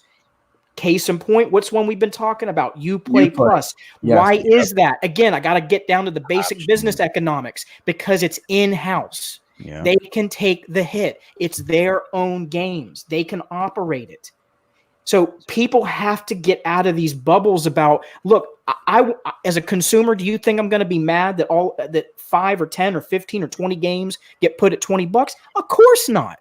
Of course not. But I'm not naive enough to not look and realize the reason that can't happen on this platform. It comes down to basic business. And again, sometimes we got to take a step back and look at things from 100,000 feet and look at it from the business perspective and the consumer perspective. There has to be compromises. They're never going to, as consumers, folks, we're never going to get 100% of the pie. Right. It's never going to happen. You got to give 8% something. Man. You got to give a little. Let's stop pretending like that's what the reality has to be. And I think that's where I get more frustrated than anything when we get into these back and forth discourses. I'm willing to go halfway and have that conversation with someone, but I can't entertain something that in the heart of hearts that you can't possibly see that happen. People know in their heart of hearts that it's not reality. Yeah. Mm-hmm. Okay, there it is. That's what I wanted to say on that, because I just feel like sometimes we gotta re-educate in a very positive way. I don't want to put people down, but I do want to tell folks, look, don't get put into the Stadia, what do we want to call it? The condo is what I called it before, or the Stadia penthouse, or whatever you want to call the mansion that looks beautiful from the inside, but the rest of the world is a chaotic mess on the outside. Mm-hmm. We got to start looking at things from rational perspectives on some of this stuff. And I think if we do that, you won't be put into a position where you're let down. I think that's where, when we set these bars so high that they can never potentially ever be touched, you are going to get disappointed. Yep. So I just want to continue on what Chase was saying by saying this. Chase does not want to insult anybody, but this is the immature zone, and I will. So let me just show you some of the other dumb shit that he had to say. All right, so here goes. So here goes Zim. Get it. Zim, he says, but lower profit margins, $59.99 is the MSRP, as equals suggest. So Best Buy let customers buy new games at $47.99. They charge one time, 2-year subscription fee, blah, blah, blah, blah, blah, blah, blah, blah, blah, blah, blah. All right, so. Oh my God. It makes no sense, because what he's suggesting is, because Best Buy has a deal with the publishers that they can sell some new games at $47.99, that those same publishers, that Best Buy pretty much went to the publishers and said, we're going to sell your games at $48, live with it or die, right? So Phil Harrison could have done the same thing and said, we're going to sell your games at $45, live with it or die. Now, that is under the knowledge base that the retailer or the seller controls the price. It completely negates the fact that, as I illustrate, well, here I had to make fun of him. I said he's on his Shannon Sharp. He had his Black and Mild and his yak, his cognac, while making these comments, because something's not right in his head today. Yeah. And I say to him, they cannot. The publisher has to agree with it. They will not, because number one, it undercuts the market value of their product, lower demand, as in stated. We got to admit that, this is like the lowest number platform right now. And it is what it is. It's only 5 months old, but lower demand, but yet the market value has it at a cheaper price. Two, their partners, who are the biggest supporters, which is Xbox and PlayStation, would gawk and deny such a price drop elsewhere, because they would be forced to do the same thing. You see what I'm saying? So he continues on, but I just wanted to illustrate for everybody why this doesn't make any sense and get the panel's thoughts on it. To me, this is the biggest reason why this would never happen. Stadia is too small to try to negotiate any lower price, because it's gonna affect the market value elsewhere. But go ahead. Who wants to pick up on that? No, like 100%. Like, Stadia is in no position right now to be barking at these publishers. These publishers have to begin to trust the platform. They are not in a position like Best Buy is, or Sony is, or Xbox, that are established companies in the gaming space. They have the ability to sit there and say, we've been here. People know the name. People associate us with this. So guess what? If you want to play ball with us, then here's how it's going to work. And then they have the leverage to make those demands. You think Phil Harrison can walk into Ubisoft tomorrow and say, guess what? We're going to sell your game for $35. If you don't like it, go kick rocks. You know what Ubisoft's going to do? That's exactly what they're going to do. They're going to laugh. They're going to laugh at them because they're not even been in the marketplace for less than a year. They have no leverage to be making those kind of demands. Again, we got to get back to honest conversation about this stuff. Sorry. Yeah. No. And someone please clip that laugh. Please clip that laugh. I want to use that. I'm going to make a sizzle reel of Zim's tweets, and then I want to clip Chase's laugh, because that's actually what happened. They would get laughed out the door. How much of an installed base do you have? How much saturation do you? And we're supposed to cut our price to what? Like this, people look. And Zim's been part of this conversation. We saw something similar with the Epic Game Store. Remember a year back when the Epic Game Store stealth dropped prices of games that they had on their store, and Gearbox and all of them said, hold on, you are stealth dropping the price of Borderlands even though it's on your store without telling us? No, because that's going to drive down the market price when it's released elsewhere. And what people are going to say is, I'm not going to buy it elsewhere until it drops to the same price. You can't do that. So, Zim, I don't know if you've done what I did earlier in sniffing mercury before I let Eddie on when I was supposed. I don't know what you're doing. I don't know if there's a gas leak in your house, but please stop, because we like the work that you do for us at Broadband Bullies, but we're concerned with you. And if we got to get you 302'd, we'll get you 302'd. I'm sorry. Anybody else want to pick up from that? Hey, before anybody else say anything, I gotta run, y'all. Oh, okay. All right. So, hey, you dropped your link to your channel in the chat, and I will definitely put it out there. Stadia Weekly 1, great content. Definitely follow him, please, because I get a lot of material from him. You know, he's gonna get a royalty check from me, so I'm gonna drop it in the chat. That'd be great. All right. But no, I love you, sir. But go ahead, guys. Be good, Weekly. All right. Be good, man. See you, brother. All right, but I'm sorry. No, I'm poking fun at Zim, even though his comments are dumb as hell. But go ahead, Projekt. So what do you think about all this? When you touched on like what people or gamers would think about these prices or whatever, a perfect example was the Division 2. The Division 2 was just right before it dropped on Stadia. It was like $3 on all of the platforms or something like that. Yep. I think. And people definitely made a lot of noise about that. So that was a good point you brought up. Yep. Any other thoughts before we move on to the next topic? And I'm sorry, I just wanted to put that out there. And Zim trust me, he's going to let me have it later. But this is the silly stuff. This is silly season. Let me be serious for a second. This is the silly stuff that just because we're a fan, and Zim is a big time PlayStation zealot. I love Zim with all my, I love him to death, but he's a PlayStation zealot, right? And just because you favor a piece of plastic, you ain't got to go out here and throw out these false narratives that mislead people. You're throwing out all these fancy words, the MSRP equals S to pi to the third power and all this silly, stupid stuff. And it doesn't make any sense, because if I'm the unsuspecting gamer, I'm thinking that you have a background in this stuff because you're going so vigorous with this, you're going so hard with this, and all you're doing is misleading gamers. Like, don't do this. You don't understand this realm. And if you don't understand the realm, just stick to what you know. I don't like cloud gaming because I'd rather have a piece of plastic sitting in my lap, period. Just leave it at that, and let's keep it honest. So, all right. With that said, you left everybody speechless. I mean, hey, I'm thinking on it. I have a lot I could say, but I'm like, look, man, because if you get all of us started, then that's a wrap. 3 hours. Hey, man, listen, you don't mess with the cloud gaming Pope. That's what I'm talking about. I'm telling you, the wrath of God striketh down.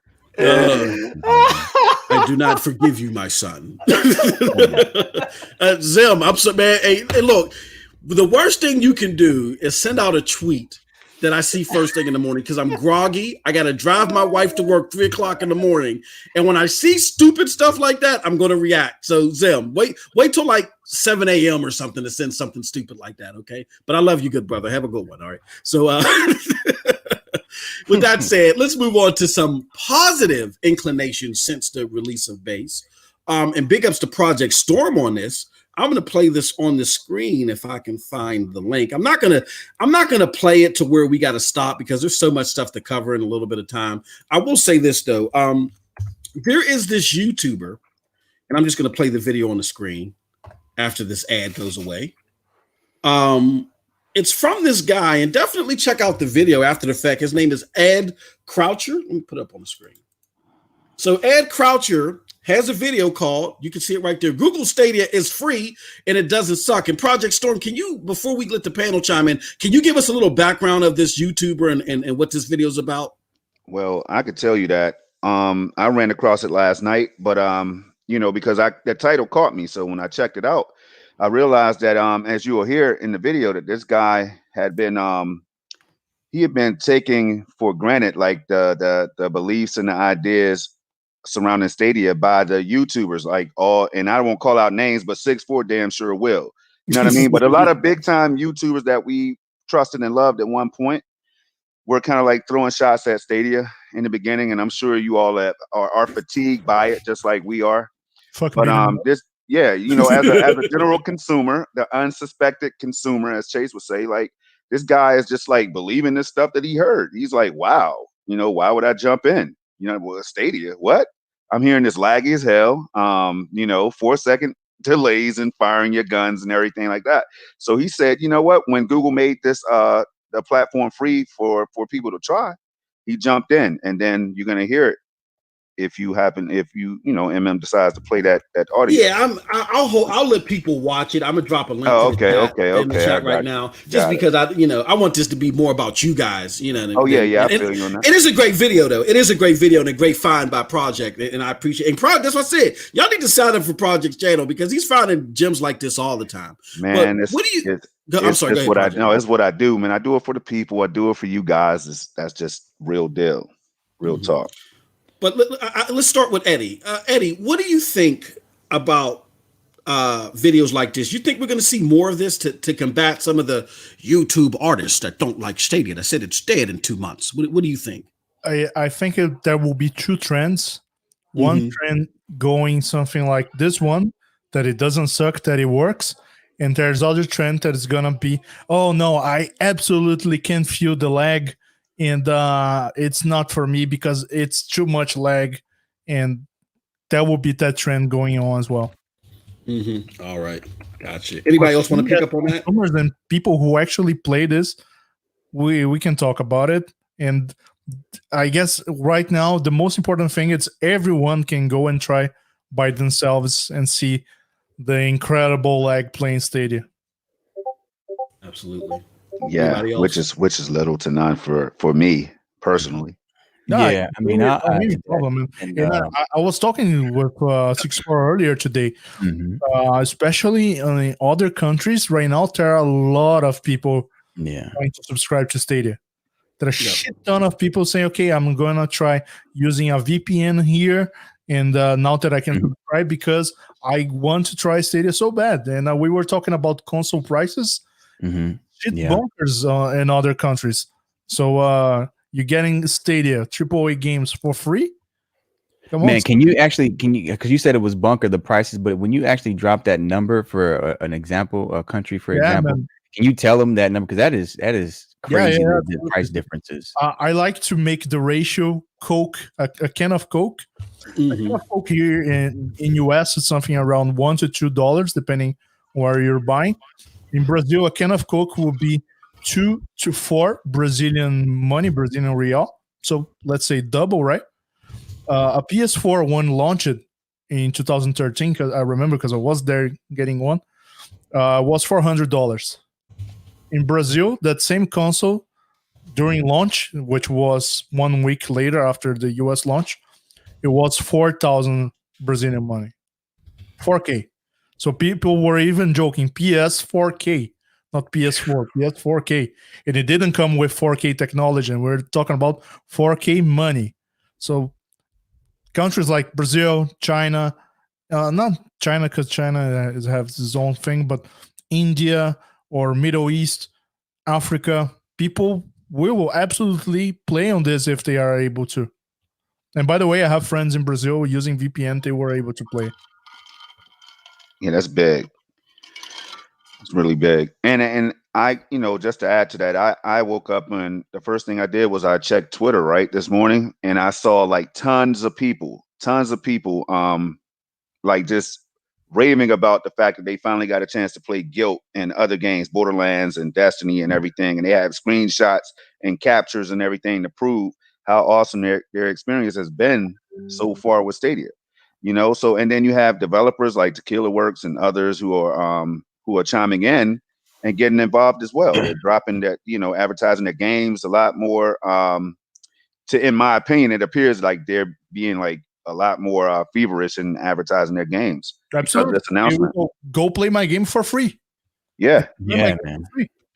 Yeah. I mean, just to add to that, man, I think we're going to start seeing more of this trending on YouTube and different spaces where players, and of course, we're going to have the haters, but there's a different energy once the platform is actually available to everyone at this point, and they can start playing. I think those people will be hard pressed to try to make those videos. There'll be people out there who will do it. They're going to burn themselves and do it anyway, but we're definitely going to see a lot more people blown away. It's going to be like the initial launch, the founders launch, where we were just like, yo, this is incredible. You're just going to see a lot more. And another thing that's going to happen too with things like this taking place, something like what we experienced earlier today, where people, instead of going to these their favorite YouTuber or whatever the case may be to get the BS, they're going to actually start going out into the community and start asking questions about it and start looking for more information because they're actually seeing that this is much, much, much different than what they were led to believe. So, excellent. We talked about this a little bit yesterday, where I think that I'm in the camp with Eddie, definitely, that you're going to see twofold. You're going to see people. We did see people like step back a little bit, like we don't hear some of those YouTubers saying Stadia is giving this out for free. It's a total disaster. You don't see it. Like they're like, oh shit, this is now in people's hands. Like, right. Do I have to go delete videos? Yeah. And then you might still have some people like our good friend Zim that'll just try to make stuff up out of thin air to try to hate on the platform. All we can say right now is it's free, folks. There's no reason to do second, third hand. You can go experience it for yourself. I've even talked about on Jamani's channel earlier, where a friend of mine's out of Germany was saying, this will never work. I'll never get this thing to boot up. And now he's saying, oh, well, I get an occasional skip here and there. You know what I mean? Then he came back and said there was more issues, but we're gonna work on that, because I know his internet is actually it performs at from the numbers that he's given me, performs at a better level than Chase's internet may perform, and Chase is gaming all the damn time. You know what I mean? So all the damn time with no hitches. So the proof is in the pudding, and more people now will see the truth, and it's just a test. That video right there is just a testimony to some of the stuff I think we'll see. So I wanted to throw this out there, man. When I realized that it worked, man, like them dropping this pro model for everybody, man. I booted up NBA 2K20 last night, and everybody knows that the park has pretty much been empty, and like the online servers. Yeah. I play a lot of head-to-head ranked, or I tried to. So last night I popped on, man. There were actually people. I didn't have any problems getting into a match or whatever. I actually streamed for a little bit before my internet went crazy due to a thunderstorm. But man, like that right there was a clear example of what we're going to be seeing very soon. Like all of these people populating these servers and everything, man. So all the people that used to just talk about even though we could find games, Eddie knows we play these games. Eddie, Chase, myself, man, we jumped on Destiny 2. 6-4 did a stream on it or whatever. That didn't go too well for him. But, the thing is, they're being populated now. People are loving these games, and that's what it's all about. By the way, I want to give a quick shout out here. There's a Discord channel called NBA 2K20 Stadia Discord. And those guys are always there playing. And if you want to get a pickup game over there, I'm going to drop the link here or their Discord over there. And NBA 2K20 Discord, there are always people playing on Park there. That's what's up. Oh, that's where you can find a community. That's what's up. Did you see what Want to Escape just dropped into the chat? No, I sent him a link. I told him to bring his arse in the on the panel because I see that he dropped some big news. What is that? What did he drop? Oh, he said that it looks like New Worlds is delayed until summer. What? Well, wow. Yeah. Remember when was the release date of the game? It was come on, May. Before summer or around the beginning of summer. Yeah, there was. So I kind of had heard this. I had seen a couple posts on a very respected. I'm not going to say where because I always have to be very careful what I say. A very respected message board with some people that have what I tend to see as their ear to the ground, and there was some rumblings about this. So I was kind of just waiting to see if it would come to fruition, and it has. So I'm not surprised. Yeah, man. Wow. I think that's why Amazon tried to get out some stuff earlier in the week. They were trying to save face a little bit. Yeah, for the bad news to come, huh? Wow. Yeah. Here, let me put this up here. And for those of you that don't know this individual, King Thrash. There it this is a friend of mine.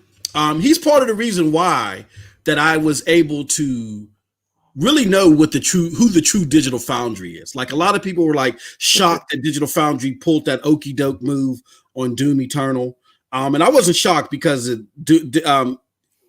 King Thrash had put out a video pretty much exposing their true intent. I didn't agree with the context of the video, but what the video was able to do as a catalyst was to show that Digital Foundry is not as, they're not as squishy clean as we think they are. With that being said, he's a cloud gaming denier.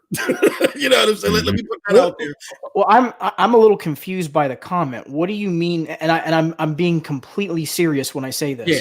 Mm-hmm. What do you mean by you see no reason to buy? And I guess I'm trying to help you out, Thrash. Right. You do understand that you're not having to buy anything right now, right? Yeah. Contact, yeah.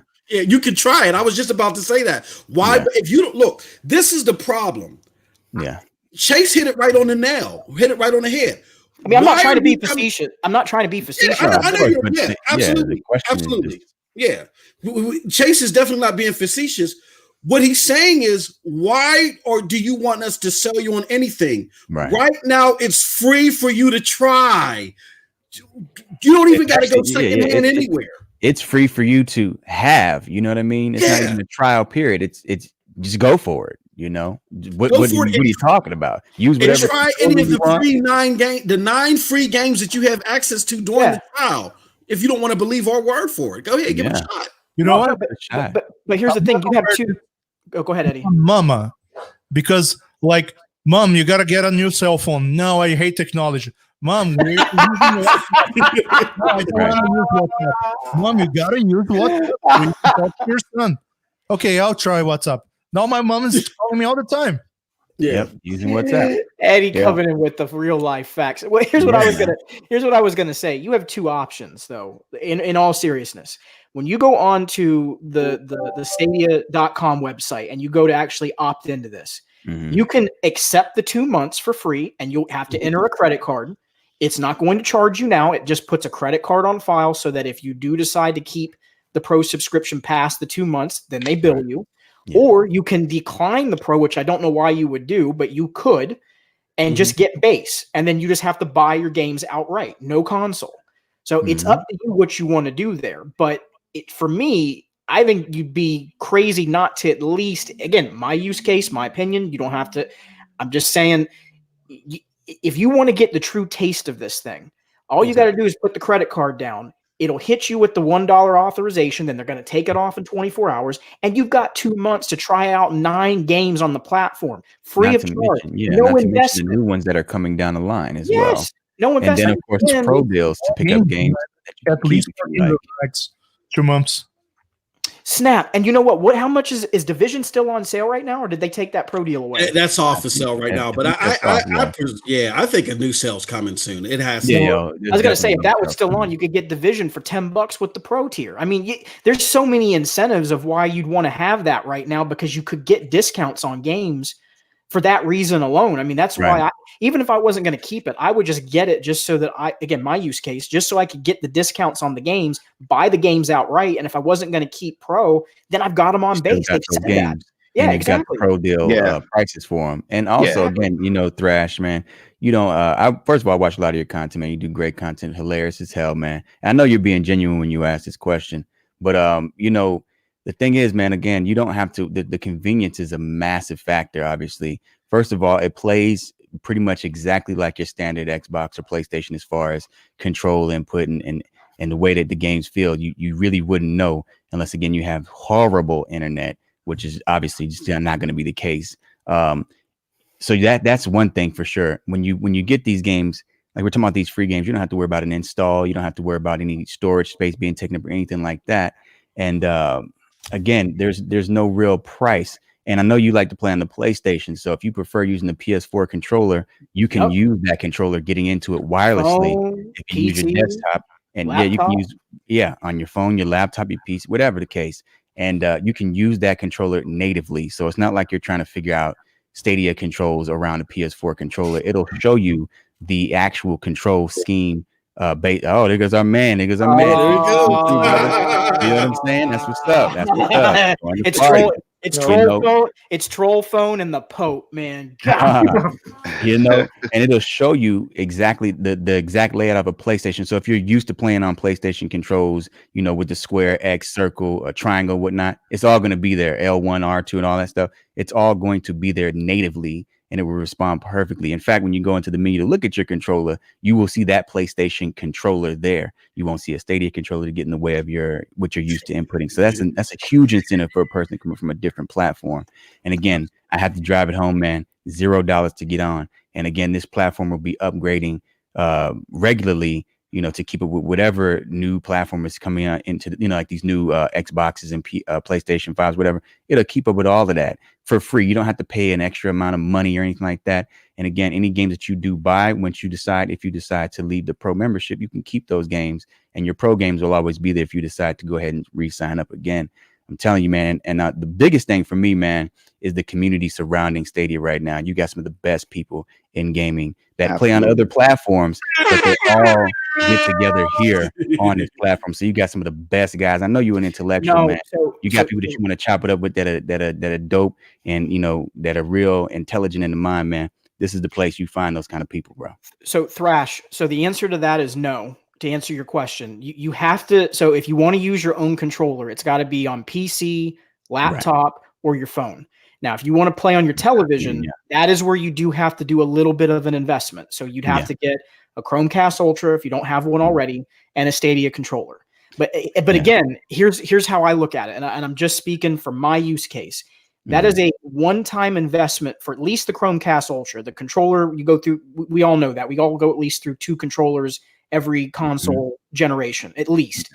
So you're at minimum at about $100 investment if you just go with that, and then the base console, and then whatever your cost of your games are. And I do appreciate that you said above that you were trying to just understand it. You weren't being you weren't trolling or being facetious, and I wasn't either. I just wasn't. I was confused because I had when this got out yesterday, a lot of people read through it and still were like, I don't even know if I want to try it for free. So I just didn't know if you didn't know if it was free. If you knew it was free, you're like, I don't want to still do it because I think I got to buy it. I was legitimately confused. That's why I wanted to make sure I got the context of where you were coming from so that we can try to help give you an option if it's something that you want to try. And look, this may not be what you want to play on. You may play this and go, you know what? it is great. It does run Mhm. well, but I still prefer my PlayStation. You know what? Yeah. That's fine. No one's here That's trying fine. to tell you. Yeah, No one's trying to tell you exactly. that you have to be a Stadia Right. Right. converted, right? It's just it's an option. Yep. Yeah, Let me throw this on the screen real quick. Thrash, these are the 9 games that once you sign up, you'll get access to. Serious Sam, Spitling, Stacks on Stacks on Stacks, Destiny 2 The Collection, Grid, Guilt, Metro, SteamWorld Dig, SteamWorld Conquest, Thumper. A good mix of games that may or may not be your cup of tea, maybe games that you've already played. I know you go through a lot of games, but the purpose of this now is for you to test out the platform, just to see what we've been talking about. Like I bought my Xbox One X. I have a powerful PC with a 2070 card in it and an 8700 processor in it. I love this platform because I get great performance without having to tweak codecs and bobecs and doing all the silly stuff. I get a constant 60 frames per second that I cannot get on a console. Also, when I want to be mobile with my gaming, meaning when my wife comes up the steps and says, no, it's time for you to get the hell out of the man cave and come downstairs and at least listen to me talk about my horrible day at work, I can transfer this to my TV via my Chromecast in a split second with the press of a button. You know what I'm saying? Another option you can look at too, which may or may not add additional latency, is if you got a laptop that is working on connected via HDMI to your TV. If you turn the HDR off, you might still get great performance playing it from your laptop and connected it to your TV. It's that mobile. You don't get that mobility with the console gaming at that performance. So that's why I'm sold. There will be a lot of people saying, I don't need that mobility. But kind of think that you don't need it because you don't know it existed. Right. Yeah. And how smooth and how well it actually works, man. Like, that's ridiculous. Myself, all the time I'm playing on the TV, on the living room with the Chromecast. And then people say, hey, you want to jump into a live stream or Discord or something. So, okay, in order to use Discord, I got to use the computer. So I just pause the game over there, the TV, I turn off the TV, I come to the computer, I just open the Chrome browser, and there it goes. I'm back at the game. Yeah. Another thing is, another huge thing that you all left out is like the downloads. Like no downloads, no installs, man. I know so many people on Xbox, right? Because I'd be over there, right? But a lot of these people are like, man, I need an external hard drive, and they don't really have the money to go out and spend on it for an extra hard drive or whatever. But so this is what I hear when I go over there sometimes. They're like, yo, man, I could install the game 3 days before it drops or something like that. So it's on the same level of Stadia, right? So I say, wait a minute. But that hard drive fills up, and then what? And then they just they pretty much shut up. They're like, oh, damn. So you mean to tell me Stadia has no space limits or whatever? Right. And I'm like, nah, bro, it's in the cloud, man. And not only that, but the games load much faster. Don't take my word for it. Ask some of these people in the chat. Ask the gamers out here, right? Play it yourself. Games load way faster on Stadia because of the hardware that Google has running these games. So it's, man, and the list goes on and on and on and on and on, man. And until people try this thing, they really won't know, man. You know what? Really try.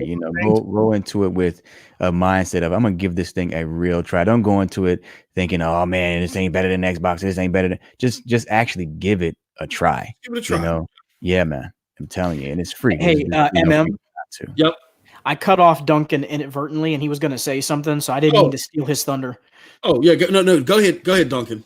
Oh, thanks for joining. Let me join in here. Just going back to the phones. What's the next big trend coming in phones? Oh, the next big trend in phones, 5G. Nope. Yep. Not even 5G. Oh, damn it. Actual phone formats. Good guess. Folding phones. Exactly. Oh, yeah. What's Microsoft's big play this Christmas time?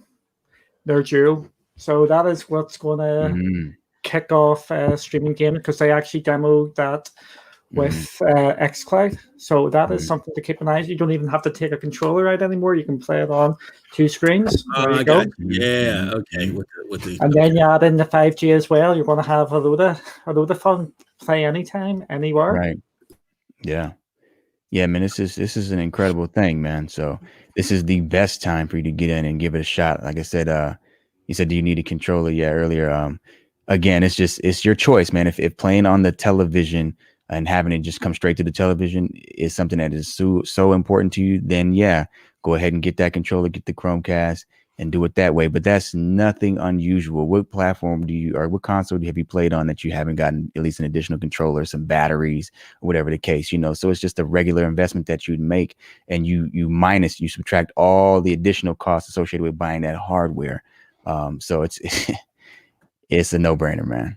It's a no-brainer. Anybody who's excited about gaming, who loves this hobby, has a passion for it, would definitely just give this a shot. So. What those guys go ahead, Eddie. Here, when it's time to launch a new platform, the new PS5 or the new Xbox comes, and they didn't invest the money yet because they didn't have the money to buy the console.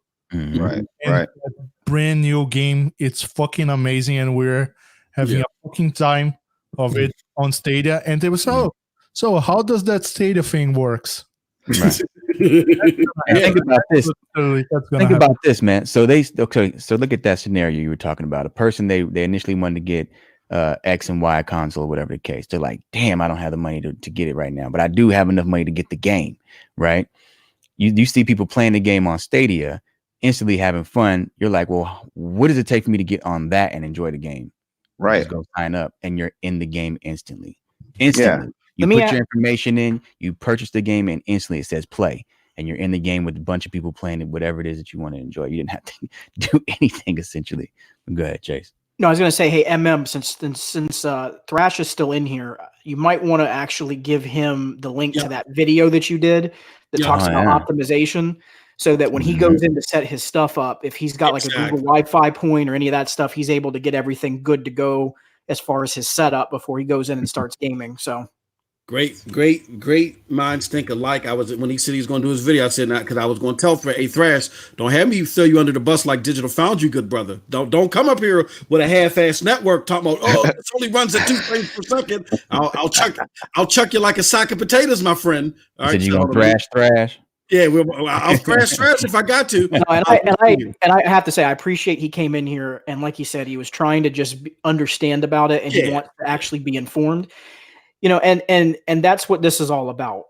Most of the time when at least for me, I don't want to speak for everybody on it because I know MM says he's got the immature side from him. But when I ask these questions and it seems like I might be coming across as being sarcastic, I'm actually not. Sometimes I legitimately get confused because I'm like, but didn't everybody else know that this was free? Yeah, and that's right. And then I have to check myself and go, well, wait a minute, maybe he actually didn't. You know what I mean? So that's what it comes down to. Yeah, we had that. We had an issue with that. And shout out to Jordan Ship, man. He was in the stream, in 6-4 stream the other day, man. And it was just like a similar case. But we were able to break things down, and he was informed, and then he became a member of the chat that was trying to gain knowledge, man. Thrash, it ain't about being on good servers, though, good brother. Just understand it's got more to do with your network setup. And if your router has any bottlenecks in it, if you're not running everything clearly with your TV where it's in game mode, it's just like making sure that your PC's optimized, or that if you're getting that NAT3 error when you're trying to get into a party on the PlayStation 3, you got to go in and make sure that you got a DMZ set on the router. You got to make sure everything's optimized. So I would just say with the knowledge that I have experienced these things from the launch to now, and having to go in and do it on my end as well of optimizing, you're going to want to make sure you do the same thing, my friend. Prioritization What you do, Thrash, is if you run into a problem, don't do what Digital Foundry said. Oh, I ran into a problem. It must be Stadia. Time to click my video to make my video. No, go out there and look at examples. You can go to my channel. You can go to Chase's channel. This same channel that you're on now, check out my game streams. If you can't run at least at my level, and you are quote unquote on good networks, then you're running into a bottleneck on your side. That's for sure. But I gotta tell you, there are people who use I think it's Chromium, some other similar to Google Chrome browser. But I gotta say this here: if you're playing on the computer and you're using the regular Chrome browser, you shouldn't have any problem. Yeah. Because it is to be as simple as it is, just as opening a browser, going to stadia.com, clicking on the game, and starting playing. I have done zero optimization, but the only thing, I have a Google router at home, so it makes everything easier. But if you don't have a Google router, just make sure, okay, I'm playing on my laptop or computer. If I'm playing on Wi-Fi, am I connected to 5G? If I'm connected to 5G, I don't need to worry anything else. Yep. Absolutely. And that's a good chart by Charles as well there in the chat. Also, look at. She said, try using Chrome Canary. Chrome Canary, yeah. Yeah. Mm-hmm. Like Chrome Canary is like hit or miss. Like Chrome Canary, when it's working, because it's the beta version of Chrome. So when it's working, it works fantastic. It works better than regular Chrome. But when it messes up, boy, it messes up. So it's hit or miss. I think for starters, it's better for Thrash to just try regular Chrome. And if Chrome, and then if Chromium or if Chrome, if he wants to upgrade to Chrome Canary just to do further testing, that's great. But yeah, you're in Cali, Thrash. You're close to a data center, likely. Follow the guide that I put in the link. One to Escape. Big ups to Duncan for creating that guide. He has sources from me and a lot of other smarter people. Oh, there he goes. The proper 12. Oh, golly. See, Thrash, look at you. You made Chase go to drinking. But no, definitely do that. And if you have any questions, hey, Thrash, I got an open door policy. Me and you chat all the time, man. Just hit me up if you have any questions. But definitely, if you're closer to a data center than I am, definitely. So if you can perform at least my level, and I perform on Chromium, which is a lot more unstable, if you can't get my performance, then something may need tweaking on your end. So yeah. But I think that was a great discussion. Let's move on, because while we got the man of the hour, Duncan, on here, he had brought up Amazon's Project Tempo getting pushed back, and that's a perfect segue into our next discussion point, which is about Amazon Project Tempo. I got it up on the screen. Hold on, I did. There we go. All right, so Project Tempo, before Stadia Base pretty much was released, had made a lot of headways in the community. People, as me and Chase always joke, this is the lion in the Serengeti, just waiting to pounce on its prey.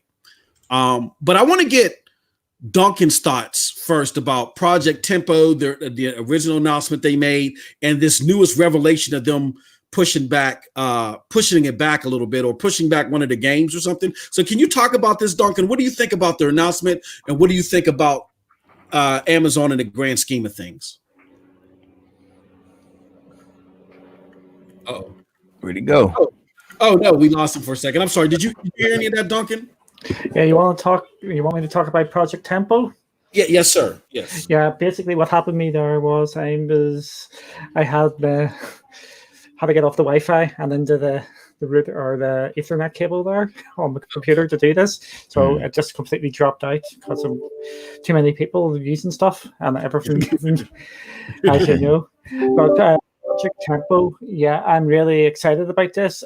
If you have a wee look here, and it is actually mentioned Twitch stuff is coming this year, and it's coming in the summer. So it is a lot closer than people, I think, are realizing, and that's going to be smaller games. I think maybe like the style of Get Packed, which is coming to Stadia. They're not going to be the full games coming to it. And then we just got that news there a couple of minutes ago about New Words has been delayed to the end of August. So I made a bold prediction on someone's show. I think it was with you, Chase, somewhere along the line, that I think Project Tempo is coming out when New Words comes out, to just get as many people onto that as possible. Really? Yeah, that was my bold prediction, which is probably wrong. And then we've also got.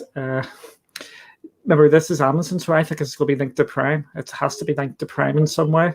And we're going to get the free subs and to subscribe to people's channels and all that if you go for the Project Tempo, that just like what they're doing with Stadia now with the premium, which you pushed a couple of months ago.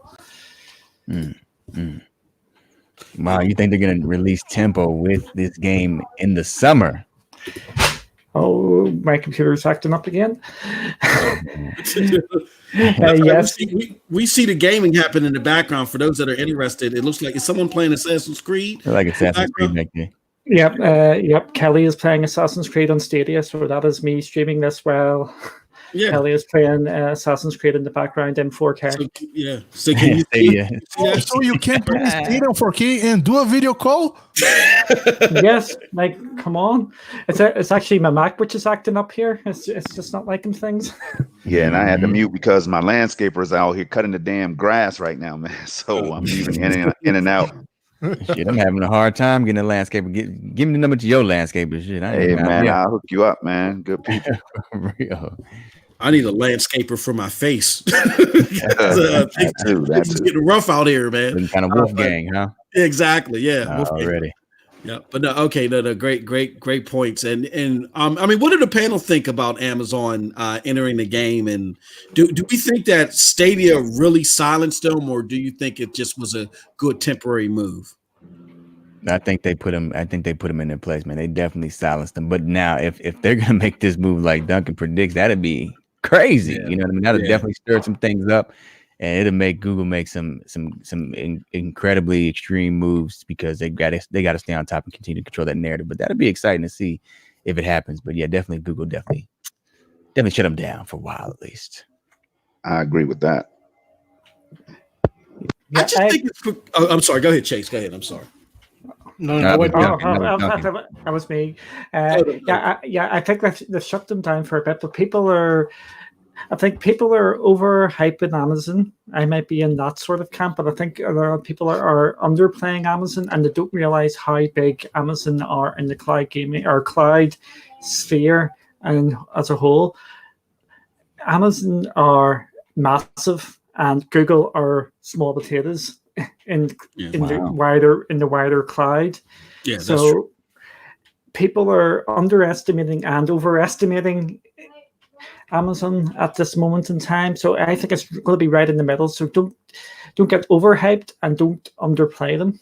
Don't sleep on them. Yeah, I think I've been sleeping on them because I'm thinking that they were definitely going to be more in the publisher space, you know, and focus on making cloud-based games and be much like an EA, if you will, versus a platform holder. But if they're as big in the game as you say they are, because I don't really follow them in that area, then it's about to get real. Yeah, hey, Christopher just said something. Christopher Torres, man. Shout out to you, man. Yeah, hey, he just said, to be honest, I don't care how good Amazon Tempo is going to be or not. He said, I believe Stadia will be fine. I'm riding with them since I'm used to the Google ecosystem. Now that might be kind of big right there for a lot of people, you know. I know that some of people on this panel are embedded in the Google ecosystem already. So very interesting. Hey man, but I'm never against competition. If Amazon comes out with something that's intriguing, don't get it twisted. It doesn't mean I'm not going to try it or give it a look or potentially look at it. We don't need to buy anything. We don't need to spend hundreds of dollars to buy anything. You just so it's not a hard decision to make. Yeah. Right. But my thing is on both parties, Google and Amazon. So I will too. Man. I'm already into Shadow and Geforce now and everything else. So why would I stop there? The thing is, I see the advantage that Google has since they've been out for months now. They've gotten their feet wet. So they've already ran into some major kinks or whatever that they figured out or are trying hard to. And the sky's the limit from what I can tell. Well, let me ask Duncan a question, if you don't mind, MM. In regards to Amazon, and you saying them being major potatoes in the cloud space, how do you think? Because I've been hearing a lot about their Twitch, having to throttle a lot of people because they don't have the bandwidth and whatnot. How do you think that's actually going to be advantageous for them in this space, as far as gaming is concerned? Because I know they offer cloud to like a lot of different, businesses and whatnot, for things of that nature. But how do you think it would be advantageous? Before you let me know, let me do it, because I got to drop some. But I have worked for 7 years in IBM. IBM, everyone knows IBM. And at that time, everyone was just so surprised. It was about 7-8 years ago when I worked on IBM. But at that time, everyone was fucking surprised still. How come a retailer have the best infrastructure on servers? And IBM, it's completely left behind on this. And IBM is fucking IBM. IBM did everything in terms of computer. and a retailer came and took the space out of nowhere because everyone wasn't looking at the cloud. Resting on their laurels. Yeah. And now we have Amazon at first, Google at second, Microsoft at third in terms of infrastructure in the whole wide world. So if to pull out something like Stadia did, it's just these three companies that will be able to do it. Forget about Sony, forget about Nintendo. They will not have a powerful cloud computing as we have on these three companies. Yeah, they have to partner. Amazon always ran below the radar of everyone because they are a fucking retailer company. That's it. Hey, Cheers, look, Chase. Yeah, Hey, sure. Cheers on hey that one. Eddie, you know I'm in Pennsylvania and they close out all the liquor stores, so you're gonna have to smuggle some of that in for me, my good friend. Just so you know. Yeah, he got He went for the Jameson, man. That ain't the same. Jameson. Same stuff, bro. Old lady in. He brought his old lady. So Duncan, if you could answer that though, how do you see that making them potentially just taking a huge leap over someone like Google in this space? It's because they've just got the infrastructure out there. They are just so much bigger than Google. If you look at the market share of them, they are. I'm just looking at these figures here. They of the whole cloud market, they are 47%. In second place, it's Microsoft with 22%, and in fourth place is Google with 7%. It's actually Alibaba who have got 8%. Alibaba, yeah. Holy shit. Yeah. So Google is small potatoes really in this, and this is one of their big plays to actually get it up. So something to keep in mind when something goes, when Netflix goes down, that is Amazon having issues. They run basically any sort of cloud sort of thing. Chances are it's Amazon running it. So then I'm asking then because wouldn't that mean that their resources may be kind of stressed already, even though they have bigger clientele? They may not have enough to allocate to gaming. You know what I mean? Or because Microsoft is bigger than Google, but obviously they're far behind when it comes to their infrastructure in gaming with Xcloud, as we can see. They must have, if they're going to be pushing this, they must have must be building this for years upon years upon years. Mm-hmm. And another thing about Amazon, which I think a lot of people are going to forget about, they are like the number one as well in data collection. Yeah, that's true. And then they've already been running with Twitch, and now they use all of Alexa and all. They are going to be major in that as well. That's exciting. I am really excited to see what I think, and I want all three of them to be fighting with each other, because if they're fighting, it makes everything better. Guys, it's gonna be crazy. Yeah. Okay. All right. Yeah. Oh man, later, Eddie. No, he said he'll be back in a minute, I think. Oh, okay. I was like, damn. So let's do this because we'll segue to this before we go to Q&A, because we're already over the 2-hour mark. But no, this is all good stuff. Fantastic. Let me share my screen here. Let me do this. Okay, so now we're going to fully tap into the power of Stadia Source with Duncan here. So Duncan broke in Stadia Source broke this news earlier today that Zombie Army 4 Dead War and Ember have both been rated by German rating boards for Stadia. And a lot of people may not know what Ember is. I mean, this is great. It's another indie title being added to the platform, which they really need. And Duncan has attested to that. But I think bigger for gamers like me is Zombie Army 4, where, get this, y'all. This game is so elegant. You can shoot the balls off a zombie. Wow.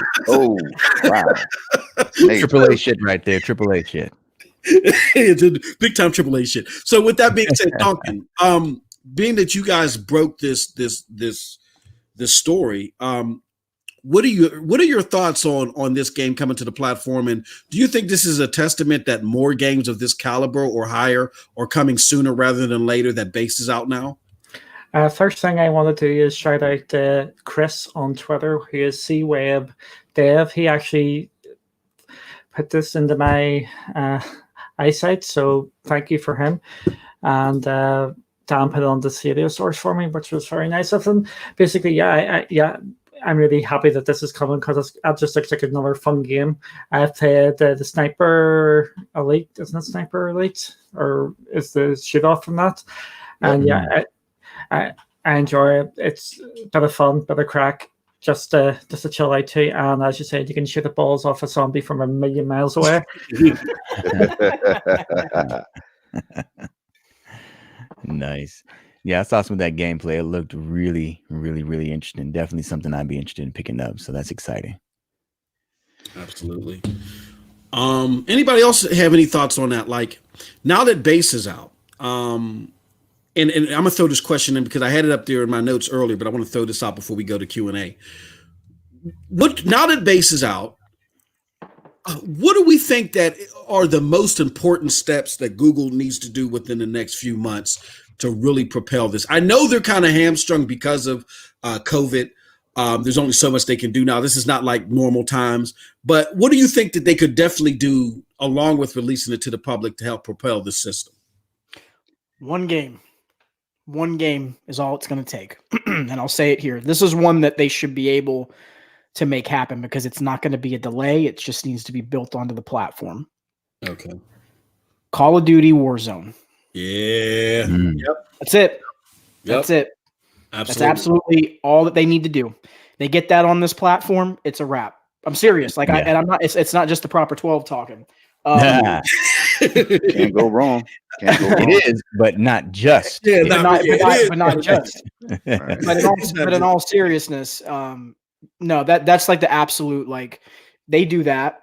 I don't see how they don't become more focused, because if you don't think that every gaming media outlet doesn't run with that article, that now you can play Call of Duty Warzone on Stadia, especially if it's within this 2 months that Pro is free, like that would be massive. And even if they do an Apex, like an Apex Legends, I don't think it's as massive as that game, but I still think it gets some attention.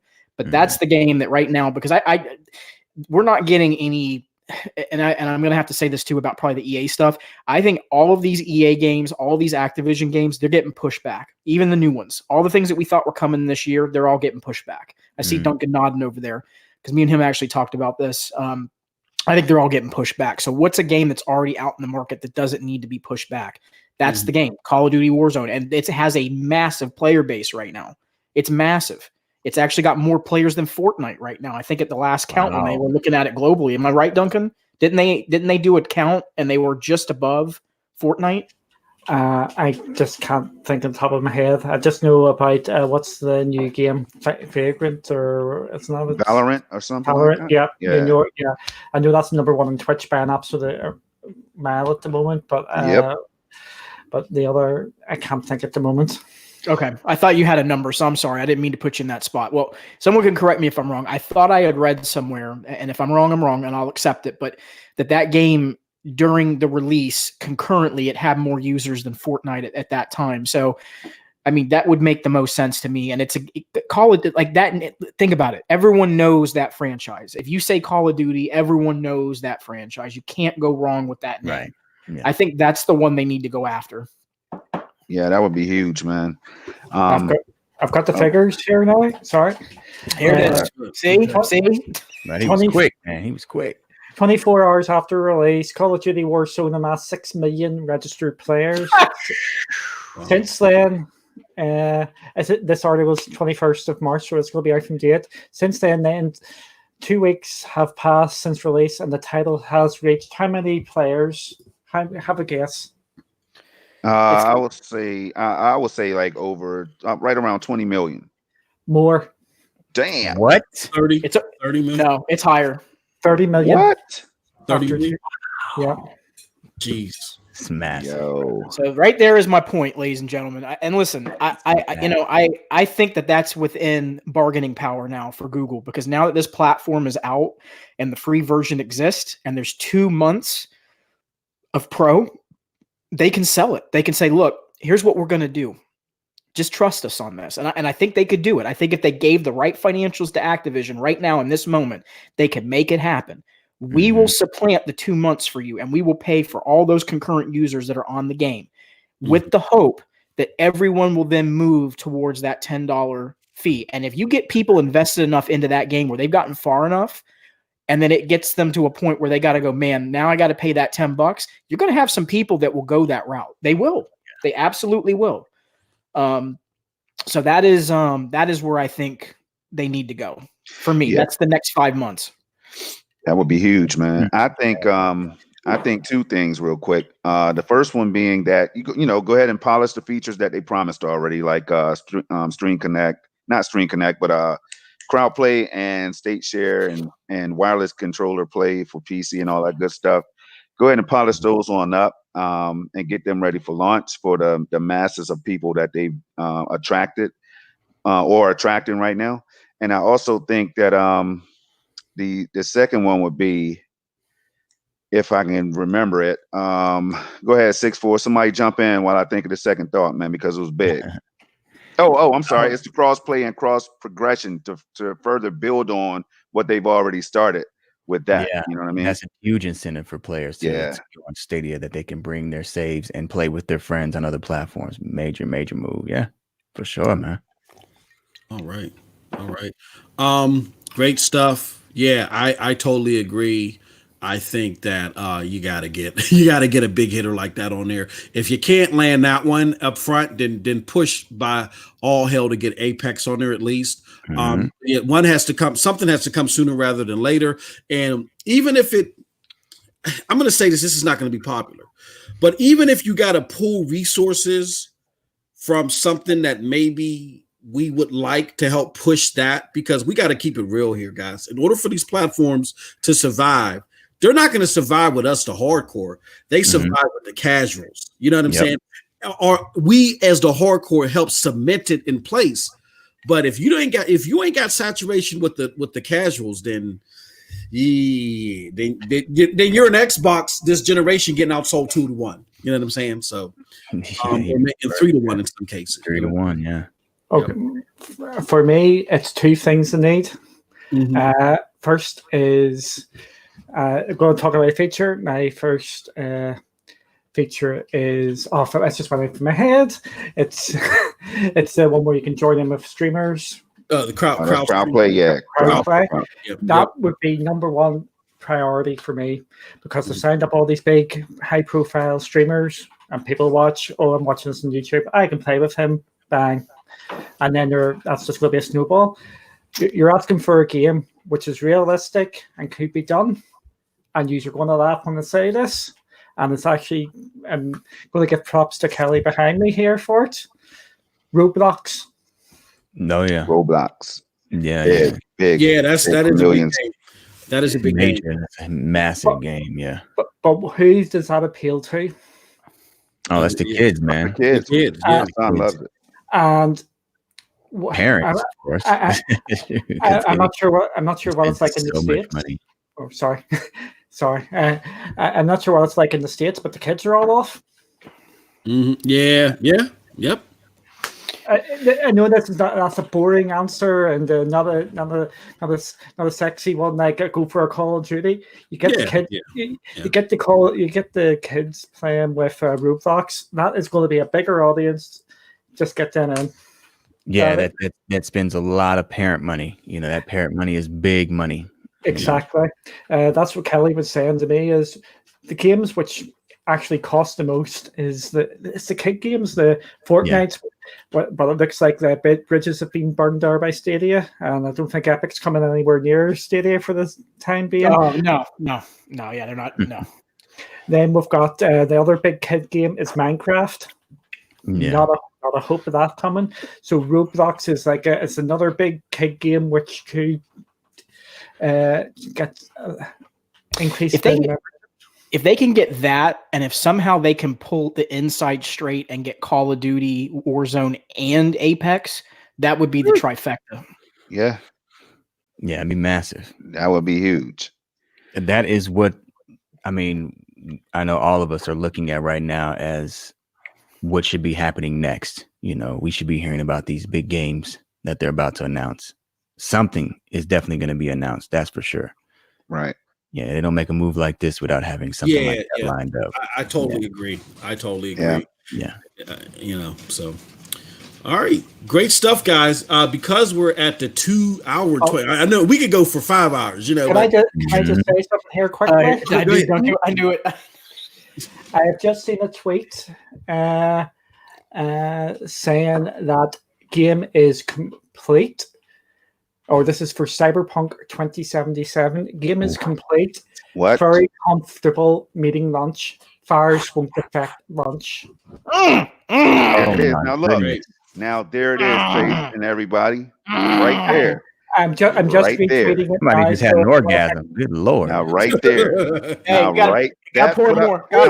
See, this is what I was I talking gotta go about. buy me another bottle. And this is what I meant. This is what I meant by the tools that these developers, certain developers, are capable of pumping these things out faster and more productively than others, I guess, man. And with the tools that Stadia, a platform like Stadia, might offer, come on, man. Come on. Is anybody thinking on the lines that I am, man? I mean, come on. That's all I'm saying. Just to temper expectations here, remember, we still don't know if this is coming at launch for Stadia, but for other platforms, it is on course. I've just retweeted the tweet there. It's still no, they're not. They're going to release it at the same time. That's why it got pushed back. Part of the reason was because of the next gen, but I think they were trying to also make sure it was par for the course that everybody was getting it around the same time. But that's good news. I mean, that's really good news. That's still a little ways out, as far as I think what we were just talking about, but that's good news. Yeah, I'm not going to pour just yet. I'm going to hold off. This is when the next. Hold on. This is when next. I'm reading the tweet. This is the one that you retweeted. Okay, gotcha. When next gen version is ready, free upgrade. Can't comment on PlayStation 4 game. I'd order another bottle right now. Yep. Hey, look. Here's the thing. We've already heard from developers that that Google has made investments to help make games come to fruition. Baldur's Gate. I can guarantee that we know that with Bungie, who said that Google has helped them make deliverables for other platforms. That with the cloud infrastructure, that they've sent people on site to help with the development, at least on the Stadia side. I am one to believe that Google is writing checks like crazy to help CD Projekt Red get this thing to come out day and date on Stadia. So I'm not fearful of that. Even though, to Duncan's point, we haven't got official word, so we don't want to jump out of the window completely on that one yet. But I'm very comfortable that that's going to happen. I agree with you on that, man, because there are certain games that they're going to invest the money in. That's one of the ones, just like Doom is, that they're wanting to make sure they get behind. And trust me, if Call of Duty gets to the platform, if FIFA gets to the platform, they're going to throw their financial support behind those titles too, because they want to make sure that those get onto. Again, it's all about strategic moves. The games that everyone are looking for are these games. They're the biggest games of the year. So why are you not going to throw the cash at those versus some of these other ones? You would. And Ubisoft, again, going back to that real quick, Ubisoft is very, very much a strategic partner with Stadia because they know that if they were in on the ground floor and had the exposure first, guess who's going to get the most capital out of the deal? We are, because we're on the ground floor. And that's how Ubisoft's always been. They're being smart. I'm getting off on a tangent. My bad. Oh, no, you're good, man. You're good. All right. So being that we are where we're at, and thank you, Duncan, for joining to add clarity to those points.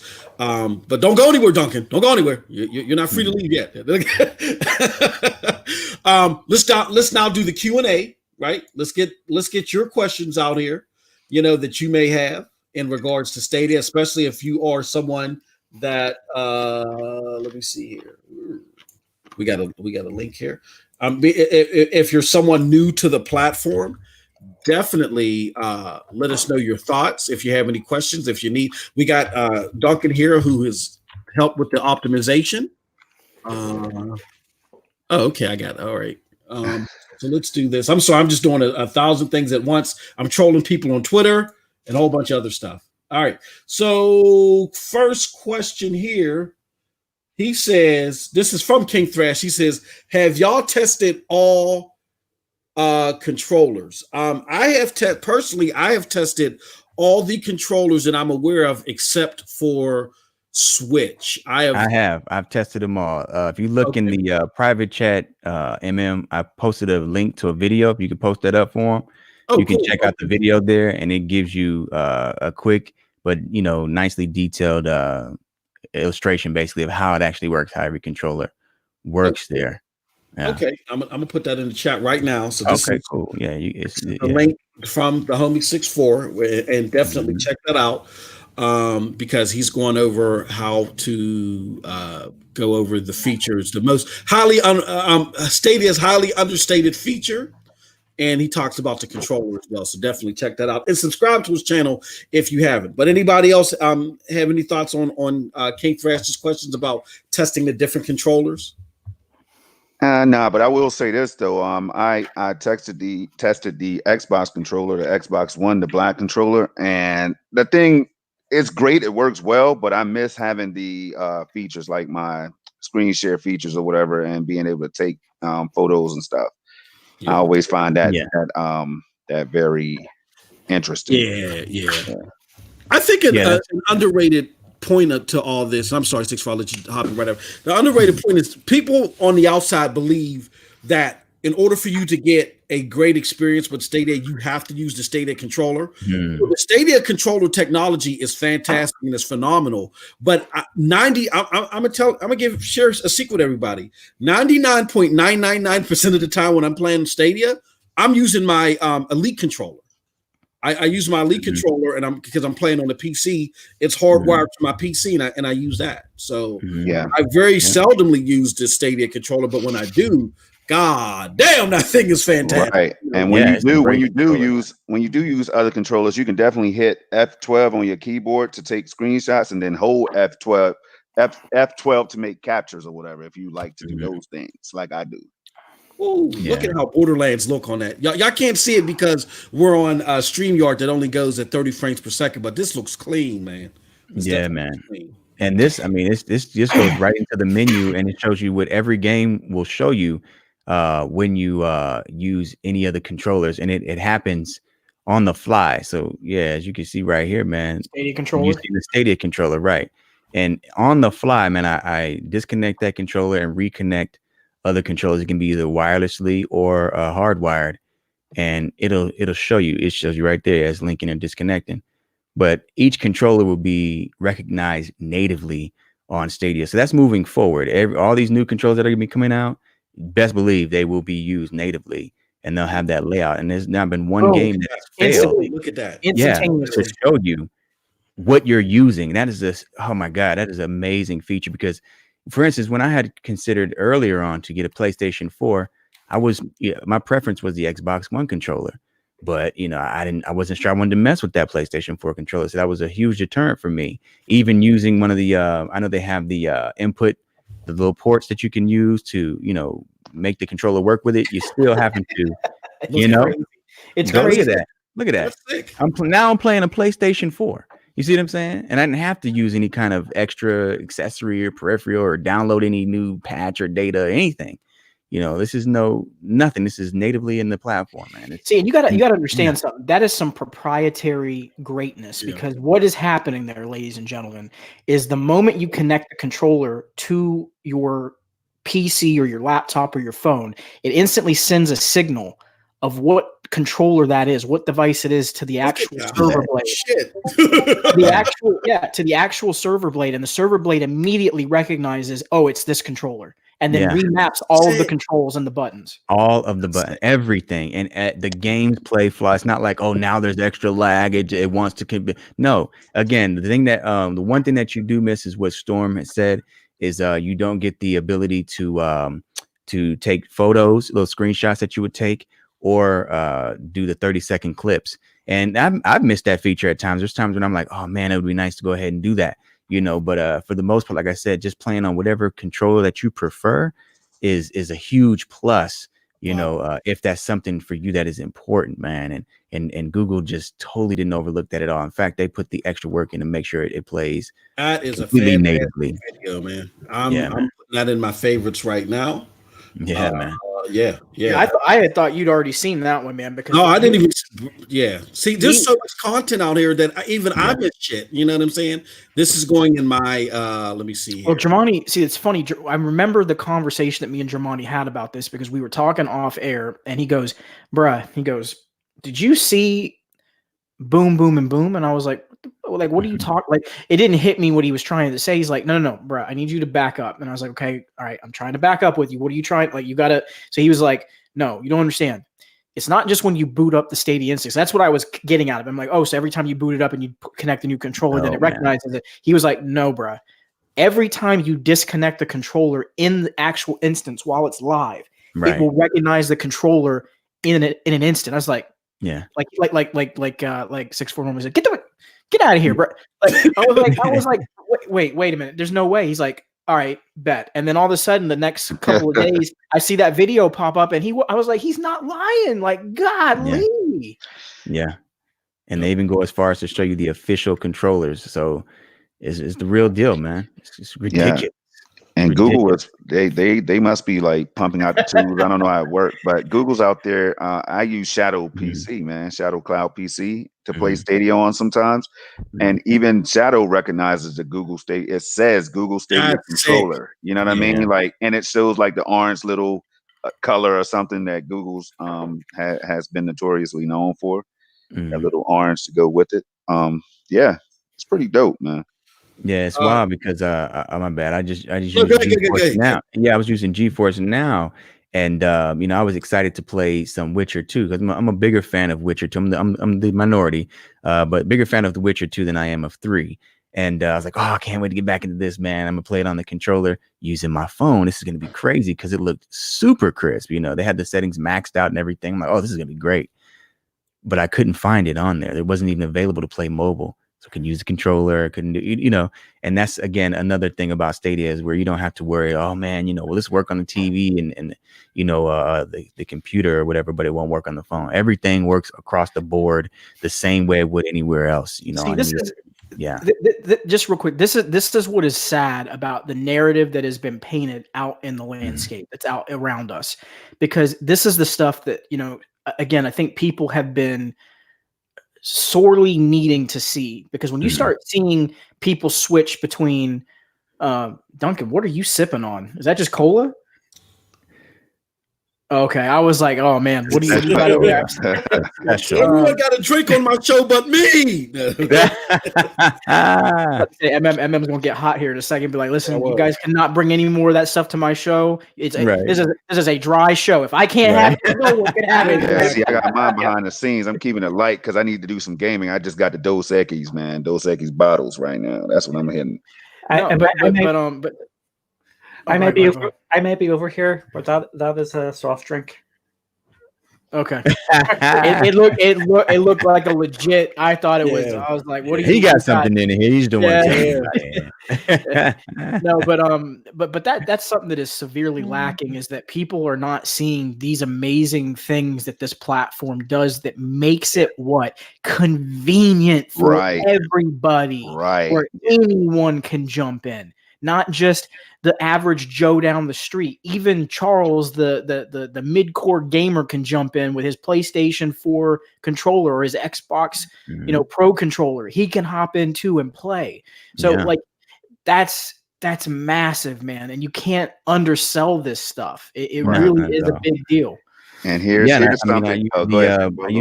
My bad. I use the mouse and keyboard I just got from Logitech. I was just going to touch on that. I mean, they're high-end mice, keyboard and all that stuff, the gamer, the G series and all that stuff that they have. And I was like, because I played Doom Eternal on the controller and it was so snappy. I was like, man, I might want to play this on mouse and keyboard. So I went and bought those and I tested it out real quick. Super snappy. First of all, it works perfectly the way a mouse and keyboard would work on your computer, your gaming rig, and it was so responsive, man. So any input that you really want to use, man, that I could think of that you want to use realistically will work fine. I know somebody asked in the chat too. I don't know if Chariot Man is still in here. He already answered the question, man. Somebody was asking what's the cheapest controller you can use, even off-brand controllers. Not to be disrespectful, because I know you got the Steel Series Chariot Man, but it's not a PlayStation, whatever. But the Steel Series XL is a third party brand, I'll say. They work. You know what I mean? It's not like you have to use any of the platform branded controllers. Any of these controllers will work with the platform. So that's just fantastic, really cool, man. Yeah. Christopher Torres has a good question up here that I think deserves an answer. And he says, quick question. How's Borderlands? Is the game good? Tempting to buy it, but hoping it's a pro next month. We will see. Who wants to tackle that first? Man, I can tell you, as a big Destiny player, big Doom fan, I went over to I had Borderlands when it first went on sale, man. That first sale when it dropped. I got that game. And I love it, man. I watched Ashes to Ashes, man. He's out here making content. But he was playing it as well as Link TV. And I watched these guys play for hours, and I'm looking at the colors and just like the smooth, frantic action of the game, man. And I love it. I love it, man. I got to get back into it. I'm glad you brought that up. It's not going to be a pro game though, folks. Like I hate for folks to be let down, but that's not the game. It's going to be a pro game. The game that I think absolutely goes pro next month, and I'll come back on my channel and apologize if I'm wrong, but You're wrong. No. Hey, Jermani's like, I'm coming over there and I'm knocking down the door. You think it's Assassin's Creed? I don't think it's too. I don't think it's 2 Ubisoft games. I think we're going to get the Division because, again, what is the reason that they want to do that? It all comes down to the features. Stream Connect. Yeah, man. You want to get people to see the features on the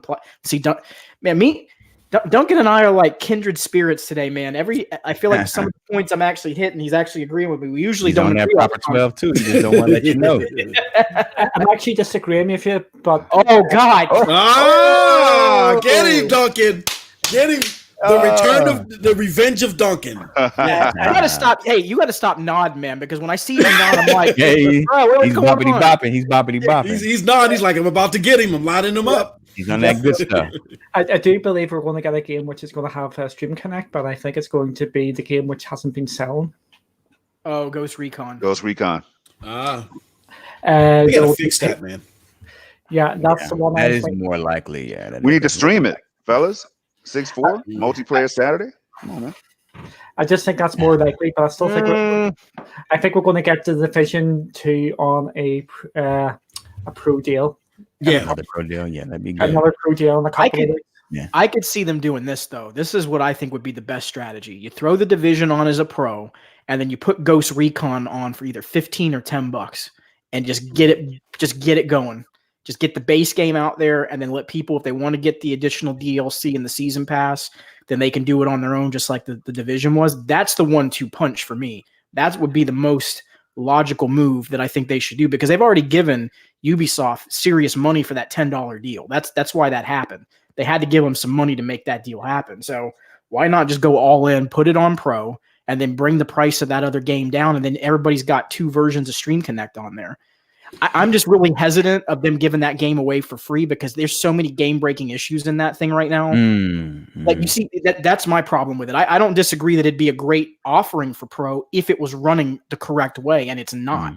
I tried to play it the other night after I played Serious Sam. I was like, let me pop in there for a minute, and the same exact thing that MM had happening, where the vehicle mechanics weren't working, where you couldn't get into the vehicle. I was sitting there, I'm like, yo, I'm pressing this button, like, what's going on? And it's the game. Yeah. It's got nothing to do with Stadia. It's the game is broken. About that. Yeah, man. The Division team, the guys behind the Division, are making that Ghost Recon team look pathetic. Yeah, man. Go ahead. I'm sorry, 6-4. Go ahead. Oh no. That was all I wanted to say, man. Just on the pro games, I do think that is coming either this month or the following month. What is it? At Assassin's Creed, I think it's coming. Oh yeah. No, I agree with that. Before the end of the 2 months. You're talking about you mean as far as a pro deal? No, pro game. A pro game. It's either going to be this month or it's going to be the following month. Well, thank goodness. I think it'll be the second month for me. Yeah, that would be my guess. It's longer and all that's. Yeah, they're probably gonna want to push the multiplayer. Yeah, because I've been playing a lot of shooters on the game, and I'm gonna be honest with you. I'm getting worn out by shooters, and I didn't want to play Assassin's Creed, but I didn't want to pay full price for it because I have it on Uplay Plus. So I'm like, where the hell is Uplay Plus? And I got it. I finally got it when they made that pro deal. That pro deal. I was gonna get it, but then I got the season pass for Ghost Recon, and I'm not gonna. It's not Stadia's fault. It's just It wasn't. It's the game's fault. It's not what I thought it was going to be. It isn't the big do over that I thought it was going to be. Okay, yeah, Ghost Recon. Thrash has got a good question, man. Yeah, good question about that's a Thrash. really He good says, question. when do you expect actual first party games? Do you think that they will try to make the best games on the market? Who wants to tackle that first? Duncan, hit it, buddy, because Come on. I know your answer. Come on. I think I know your answer. My answer, if you asked me 2 months ago, I thought there would be coming one this year. And when we talk about the first party game, I'm not even talking. It's very loose that because I think there would be like a smaller first party game to bring people in and just say this is our first one. This is just a wee small one to keep us going. But now I think we're into next year. It's just I think we've just been pushed. You don't think that we're even going to get the single A from or the double A that they were talking about from Splash Damage? No. Well, so that was the one I was thinking, but there was the other one that it was coming out of it's Montreal. Is that yeah? So there was one that apparently was supposed to be. Was that the one Eddie was going? Yeah. So there was one that apparently the Montreal studio was working on that might potentially be making its way out.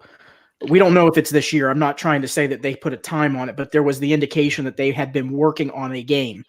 And the speculation was that was going to be the single A or double A title so that they could at least get a game out there that was Stadia Games and Entertainment. So you think even that one's going to be pushed back? Yeah, I think that has been pushed and just with the situation.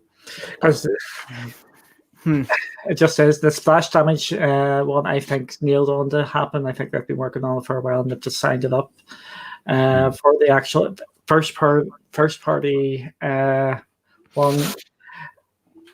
I think it's going to be next year now. You asked me 2 months ago. I thought we were nailed on it. So you think both? So you think Montreal pushback?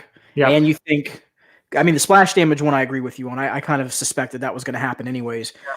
Because they said they weren't going to share news about the game until later this year, which doesn't mean release. It means we're going to give you an update about where the status of the game is, not that it's launching this year. Yeah. I think we'll get the Splash Damage one this year, but the actual first party one I think is being pushed. And remember, I still think we're going to get some form of Baldur's Gate this year. Mm-hmm. Yep. Some form. I'm just saying some form. Yeah. And I swear to God, man, I hope so. I will lose my ever-loving you-know-what if they put that game back. I have been waiting on a whole 10 years of my life for that freaking game. Yeah, there should be no reason. There should be no reason they if Bungie can work with Google and make deliverables on a game for other platforms, that I can't see why Lyrian can't do the same thing. But that could just be me. But it's just going to be limited to Europe. We're only allowed to play it in Europe. Oh, did you hear what Duncan just said? He's messing with you, Chase. He said no, they're going to have it to where you can only play it in Europe. I thought we were friends. You just got to catch a plane over to Europe. That's all. During COVID. That's all. Good luck with that. I was going to invite you over to the house for some meatloaf and mac and cheese, and you just ruined that plan. You and a glass of proper 12. Yeah. I'm still hoping to get it away in September.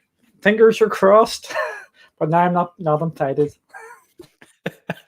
You're still all right. One more question, you guys, before we close shop. What? Any other questions? Throw it out there in the chat. I'm gonna pick one.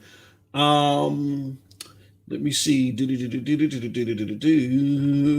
Come on, one more question. Let me see. Just while you're looking for the question, Borderlands 3, we were just talking about it. That's one of the games I think plays better than balanced rather than high quality because it goes into 60 FPS. That's just something you should take. Definitely. That game needs to be played at 60 for sure. Which game? Borderlands. Oh, man. Yeah. It is really my feelings on Borderlands was I'm playing it on the TV. I'm not playing on the PC, and it's a 4K TV. You have to drop it down to 1080, and it looks 1080 in my opinion. But it plays 60 FPS, so you're having to make the decision: do you want to play it feels worse but looks better, or plays better but looks worse? I think Borderlands in 1080. I think it look. I love playing it in 1080 60.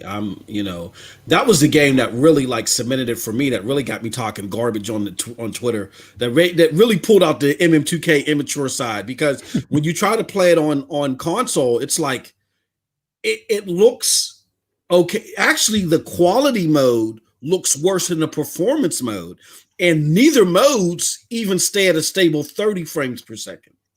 So. Yeah, I did. That was amazing. Oh, go ahead. Oh, no, yeah. I was just saying I thought that was amazing. Oh, right on. Yeah, I did want to say, man, I do think, just to be more pointed in answering Thrash's question, I do think Google is definitely aiming to make some of the best games we're going to see in the industry. I think they're really aiming for that goal here. So, and that segues just into his question he just posted. So, what do you think they're going to do when next gen starts? The answer is easy. Everything, bro. Like here's the thing. And I MM, it's not a closed box, man. If you'll indulge me for maybe just 2 minutes. No, go ahead. I'll wrap it up in 2 minutes. Mm-hmm. If you go and you look at what Jade Raymond, Jack Buser, and John Justice talked about, they've all talked about one specific game type that they want to see potentially come to the platform, and that is a large scale MMO RPG that is a 24, and listen very closely here, 24/7 living, breathing world. Man, I didn't know they said that. I was just talking about that on my stream too. Yeah, it's crazy. They literally have talked about this multiple times. And awesome. One of the things that John Justice or Jack Buser talked about in his interview with Kind of Funny Games is that imagine a server rack. And this isn't, you got to remember, this is only possible on a platform like Stadia because all of the network pipelines are interconnected, streamlined. It's basically like having a large LAN party in the cloud. You're not getting that type of connectivity when it's just to a server and back. You like with EverQuest or with God, I almost said Warlocks. World of Warcraft. Yeah, World of Warcraft. God, Jesus. So those are segmented servers. You have to jump into server 1 or server 2 in North America. What they're going to be doing is basically creating a rack of servers that will run that 24/7 world. And your Stadia instance will go in and out of that world seamlessly. And you will be playing with hundreds of thousands of players in one server. Right. And here's what they announced the GDC that makes this even bigger. And MM, I think you're going to know where I'm going with this. They talked about a offsite cloud computing center that is basically going to be the offsite computing power that's going to link all of these data centers together into what's called a cloud gaming server. So what they're going to do is connect all of those pipelines together where if you're over in Europe, your connection to that Stadia rack of servers that is the actual game is seamless. And all the computing that's happening isn't happening on the server blade, which is normally what you would have happen. It's happening at that offsite server site so that you have more power on those blades. It's revolutionary. No one else is doing this kind of stuff. You're going to be seeing a world, folks, and I'm not just blowing smoke here. We're going to be closer to a Ready Player One situation here in literally the next 5 to 7 years. That's crazy. And it's crazy to even think about that this is possible, but that's what happens when, again, think of the box you got in front of you, Thrash. That's one gaming instance. What Stadia is doing is taking 12 of those to harness one game block to create that world. There's so much you can do with that. That's why these developers are like, holy crap, we can do what? Because there's no limits. There's literally no limits to this stuff. Yeah, that's big, you know. So Antonio asked a good question, man. I was thinking, like, he asked about splash damage and whether, like, do you think they might be developing an MMO, right? So I was personally, I was thinking that they might be trying to deliver something like a shooter or something, because that's just my feeling. What do you all think about it? Like MMO from splash damage or what? They don't have experience in that realm. I know one of the biggest games they've done was Batman. I don't know. I mean, they're developers, so they could be working on anything. But I personally don't know about that. What do you guys? Did they actually develop Batman, or did they assist in that game? They assisted in that. Yeah, they assisted. So their experience is definitely, first person team-based play. Yeah, like Wolfenstein. They've had their hands in Wolfenstein and Gears of War. One of the Gears. They assisted in those games, but like their games that they created themselves were definitely team-based, multiplayer shooters, PvP. great games though. They're very innovative in that space. So I think that's definitely the space they're going to go for.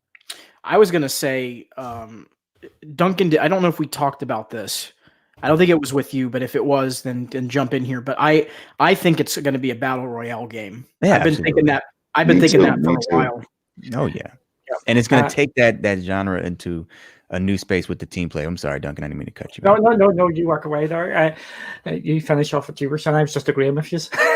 Oh yeah. I mean, okay, yeah. Well, I think they're going to use a lot of the innovation they've come up with in the mobility. They're really good with mobility in their games. We're going to see some things very unique that haven't been used in or haven't been done in the battle royale space. If that, in fact, that's what they go for. But I believe that's definitely the space they're going. Imagine Stream Connect in a game like Fortnite or a game like Gears. Like I mean, you're talking a whole different level of gaming right there. Yeah. It's on a different level. And if anyone can tap into the features that Stadia has and really give you a phenomenal experience, it's the folks at Splash Damage. Like, again, when that was announced, I was like, God, y'all are doing mic drops, man, left and right on people. And see, Chase, and for PUBG, real quick, I love PUBG, right? You know what I mean? I get a lot of chicken dinners out there. People on Xbox, they know. If you don't know who I am, come find me over there. But the thing is, man, we talk about this when I do visit Xbox Land, man. And one of the features I keep trying to bring up to these cats is the fact that Stream Connect would allow you to see, because there's a lot of blame that goes into PUBG. If you blow it for the team, man, oh yeah, you got to be prepared for some serious trash talking, man, because everybody's going to point the finger at you because you blew that opportunity. So a game like Stream Connect feature coming to a game like PUBG or Fortnite, you're right, man. Can be major. You know exactly who to blame. Major, exactly who to blame. Even over here, man. Even over here on that Division 2. I'm like, damn, 6-4, you down again? I got you, bro. I got you. I know exactly where he is. You know he got the footage, brother. Huh? You know, I know. All right. I'm gonna keep him in. But that's something I want to say real quick, man. Real quick. Go ahead. Thrash, you were asking what are they going to do about the next gen? I mean, they're already ahead of the next gen in just the technology that they offer. We're really looking at the past being played on something that's ahead of the game. What the next gen is going to be able to offer. Well, let me put it this way. Next gen isn't going to be able to offer what Stadia is already capable of offering and what it will be offering as soon as people actually tap in to the resources. It was pretty much what everybody is saying here. You're going to be seeing some things that you're like, yo, come on, Sony, come on, Xbox, what's going on? Like, this is amazing. So, yeah. I mean, and a testament to part of that is the fact that we're celebrating maybe the latter part of this year or maybe even next year, you guys getting lesser load times. We have that now. You know what I'm saying? Right. You guys are celebrating, the compression of data to have more space. You know, we already have that now. So, and this is just a beta. I mean, up until yesterday, it was just a beta. So, this is the richest company in the world.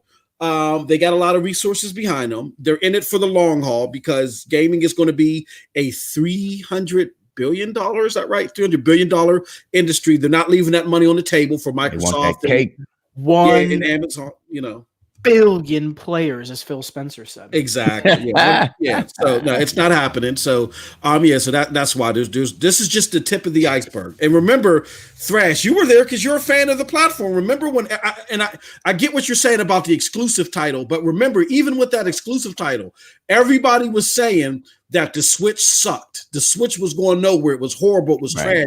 And I understand they had the Breath of the Wild. And it sold 14 million copies in like 5 months or whatever. But 14 million in a totality of 200 million gamers, people were still ignoring that. You know what I'm saying? And look where the Switch is at now. So, just give us some time, man. It's going to get there. And what ended up selling the Switch? Something we talk about with Stadia all the time. What? Yeah. Freaking convenience, man. Convenience. Portability. Yeah. Convenience. I mean, the Switch just changed everything for me, man. I was like, I'm kind of done with gaming right now. Consoles are boring. All this load and waiting and everything, and you're stuck. Especially with the Xbox not being able to play a local co-op with Halo 5. I had to get a whole new setup just to play with my wife. Come on, bro. I ain't doing all that. She ain't gonna play the Xbox that much. You know what I'm saying? Yeah. So I was like, this is nonsense. Then the Switch came out, and then here's Stadia. just transforming all of that, making whatever you already have available a high-end gaming device. That is just insane. I mean, playing on my Note 10 Plus, man, this is crazy. This screen is beautiful, and to be able to see a full console game at 60 frames per second on this thing is it's bananas, bro. It's bananas. I never thought I'd be able to do that, and here we are today. Come on. Hey, Regorsness, we got to put the work in, man. Considering yesterday, you got to pop the champagne, pop the proper 12. Yeah, you got to do all of it, bro. I'm not gonna get another bottle, man. As soon as we get up off, I'm getting another bottle, bro. And then, bottles tonight. To end on what Thrash was bringing up about the next gen, like what happens when it starts, when the next gen start, right? So Stadia, everybody knows the specs by now, 10.7 teraflops. I mean, some people don't care about teraflops, they're just numbers and all that, right? But what I'm saying, if we're looking at numbers, the Series X is going to have 12 teraflops, and Stadia is at 10.7, rounded up to 11, not too far away from 12. So it's like, and then Google can go ahead and upgrade if they choose to shortly after that, or a year down the line or whatever, man. So they're going to be fine, man. Stadia's going to be fine. Lifetime console. I'm going to say it again. Continually upgrading. And I mean, when we talk about even the teraflops, it's kind of irrelevant in this conversation because, again, we have a data center versus a closed box. Right. Console. And that's what I was getting at. Yep. You know what I'm saying? You may have a few more sparks on the screen or whatever and shit like that, but a few more rocks showing up, I guess. But we'll be having a massive world with thousands of crowd play. Is that ray tracing? Is that ray tracing? Yeah. You know, my man said a couple more rocks. Couple more rocks, trees and grass blades and shit. And that's cool. You know what I mean? But what this is able to do, it really it outclasses all of that, man. So true. I want to cover one more thing before we go, guys, and just take a couple of minutes to do this. And we get to thank Duncan for this because Duncan is just a treasure trove of news. Damn you, Duncan. Duncan is going to have me on divorce court, right? Because my wife is eyeballing me. She's ringing the triangle. Dinner time, you know. But let me do trouble now on the screen real quick, guys. Bam goes the dynamite. Google Stadia readying Android TV. Oh shit! So yeah, man. Coming to Android TV, it looks like. You want to talk about this real quick, Duncan? A console basically built into your TV. Exactly. Oh my goodness. Oh, bruh. Stadia's going to be on. It's going to be a native app to the television. Right. See, get out of here, man. Yeah, this is the shit I was saying that Microsoft was attempting to do with the Xbox, trying to move it towards an app. Google has beat them to the punch. It's a done deezy, man. Oh my goodness, that's crazy. And that's it. That's crazy. That's what Phil Harrison's been doing. Is this the real feel? This is the real feel. The real feel. Is this part of the latest APK data dump, or what is this, Duncan? Yeah, let us know. Oh, you're on mute. Yep, I realized that. I haven't glance at it there. So what you're saying is what I was saying. So it looks like it's just the latest APA. I can't say APK dump. So it looks like it's coming, and they've got it actually running there as well, haven't they? Yeah. What I want to have a wee look at is what you'll be buying a TV with a high-end console at no additional cost. Come on, man. Hold on. Let me read this part. Let me increase this. So it says. I'm gonna put this link in the chat because as soon as I get off, I am trying this shit immediately. Oh, it tells you how.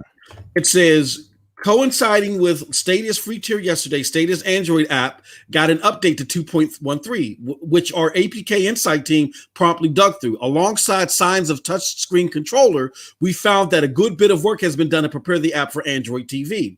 It says, armed with this knowledge on a whim, our Ben Shun tried to sideload the latest version of the Google Stadia app on Android TV, and it worked. Technically, you can sideload just about any Android app on an Android TV, but what makes this success exciting is that the launcher recognized this as a real Android TV app. Oh my Whoa. Well, I have one. Back up a second, MM. You need to read that sentence, that whole paragraph again. Can I just armed with the knowledge? Oh no, Duncan, he's got to let this sit in. I hope you've got all the husband tokens. I know. Armed with this knowledge on a whim, our Ben Shun tried to sideload the latest version of the Google Stadia app onto Android TV, and it worked. Technically, you can sideload just about any Android app on an Android TV, but what makes this success exciting is that the launcher recognized this as a real Android TV app. That's crazy.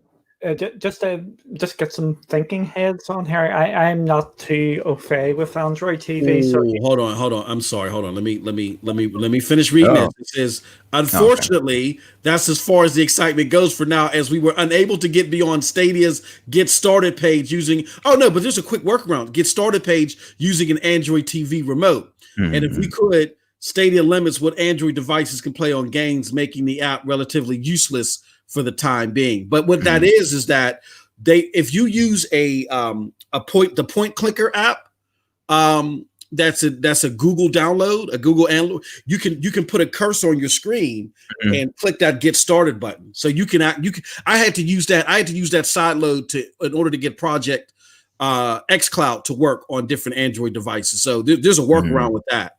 So I'll definitely be trying that. But any thoughts on that before we go, guys? Controller tried to hook up to that. I'm just putting it out there because I don't really use that much. Yeah, I'm curious about how that would work. Yeah, it makes me wonder exactly that. Is will at some point you be able just to plug your controller into, because most of these TVs now have USB 3.0 connectors. So could you be able to connect a native PlayStation controller to the TV, and will it work? Like that is man, there's not enough proper 12 in the day right now to even just process it. Stadia controller? It's a big move, man. Yeah, Stadia controller would work. I mean, because it would hook up to the Wi-Fi. You wouldn't even need to do that. But still being able to use another controller optionally, I think that would definitely be the move. But that's crazy, man. That's sweet. All right, guys. Well, my wife is eyeballing me. She hit the train too many times. So I want to thank it. Hey, look, you can find all these great guys. Please right click on their names. They are mods here on this channel. Go sub to their channels.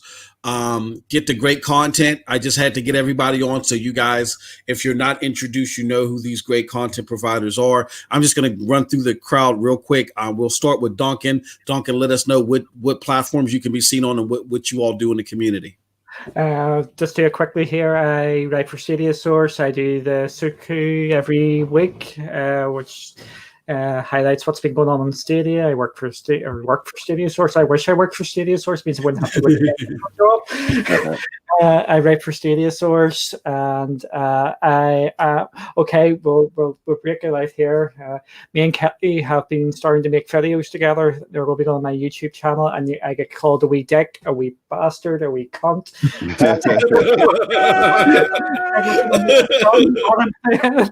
So if you want to hear me get shouted at,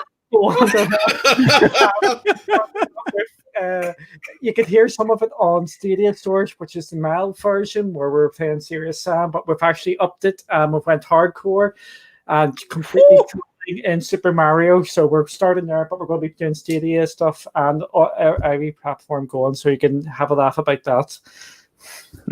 Nice. That is premium content, guys, that you're getting free. Oh, I gotta check that out.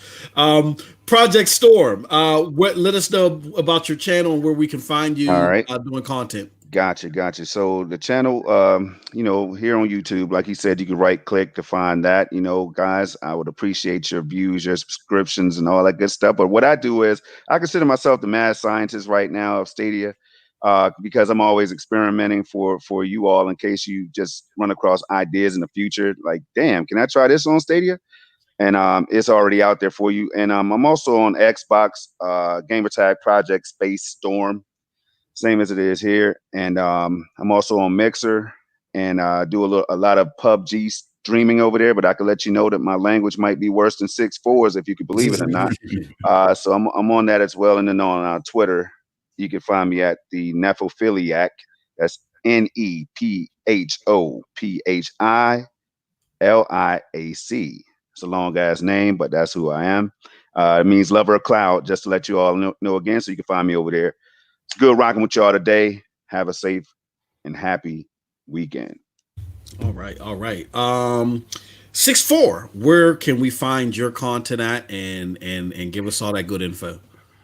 Yeah, man. A regular on Twitter at Freeform64 or LXIV. You can find me on YouTube under the same handle, LXIV. Again, that's 6'4". I mainly do Stadia Live, and it's a real chill hangout spot, man. We let loose, we have fun, we talk, we play video games. Tomorrow I may do another open mic, which is what I like to do. I like to do gameplay and then open mic, or just a straight open mic. Or on a Saturday, we'll be doing a multiplayer session, straight Stadia Live multiplayer gameplay. And we've been doing a lot of Division 2. So imagine it's going to be some proper 12 and Division 2 madness. So yeah, check me out there, man. I do those at 10 o'clock Central Time, 10 o'clock a.m. Central Time. I know Chase over there acting crazy, man. He's lit right now. The man is lit right now. You know? So yeah, man, I do that, 10 a.m. Central Time. And then on Saturdays, I do that around 12 p.m. Central, man. You can catch me there if you want to join up. Just let me know. Hit me on the Stadia. Invite me as a friend. Send me a friend request. We can get in, man. We can get it in. We have a lot of fun there, man. Check me out there. And Chase, the Godfather. Where can we find you, my good friend? You can find me over on YouTube at youtube.com/Stadia Talk, and you can find me on Twitter at Phantom UFC Fan. All right, awesome, great, all great content creator. Oh, I'm sorry. Go ahead. We support Man United. That's why it is. Oh, shut up. He'll never let that. He'll never. The moment he saw that flag, man, you were done for. That's his problem. Hey, look, I want to thank everybody for coming on here. I know we had a rotation of all-stars here, and I thank you all for spending the time with me. And we were holding strong for 3 hours, y'all. Yeah, boy. 20+ people. So, hey, great content, everybody. This is the great thing about this community, man. There's some great content creators, and we're all willing to help. So definitely tune in to everybody's channel. And with that said, you can now see me on divorce court because my wife is my ass. But you can check me tomorrow. I got a very interesting Division 2 video going up. I play some footage on my phone, and you will be amazed. So and then what I'm going to do maybe over the weekend is I'm going to try to side load this and give you guys some more stuff with this Google Android TV app stuff. So with that said, I thank everybody for coming, and you all have a wonderful gaming day. Peace. Peace.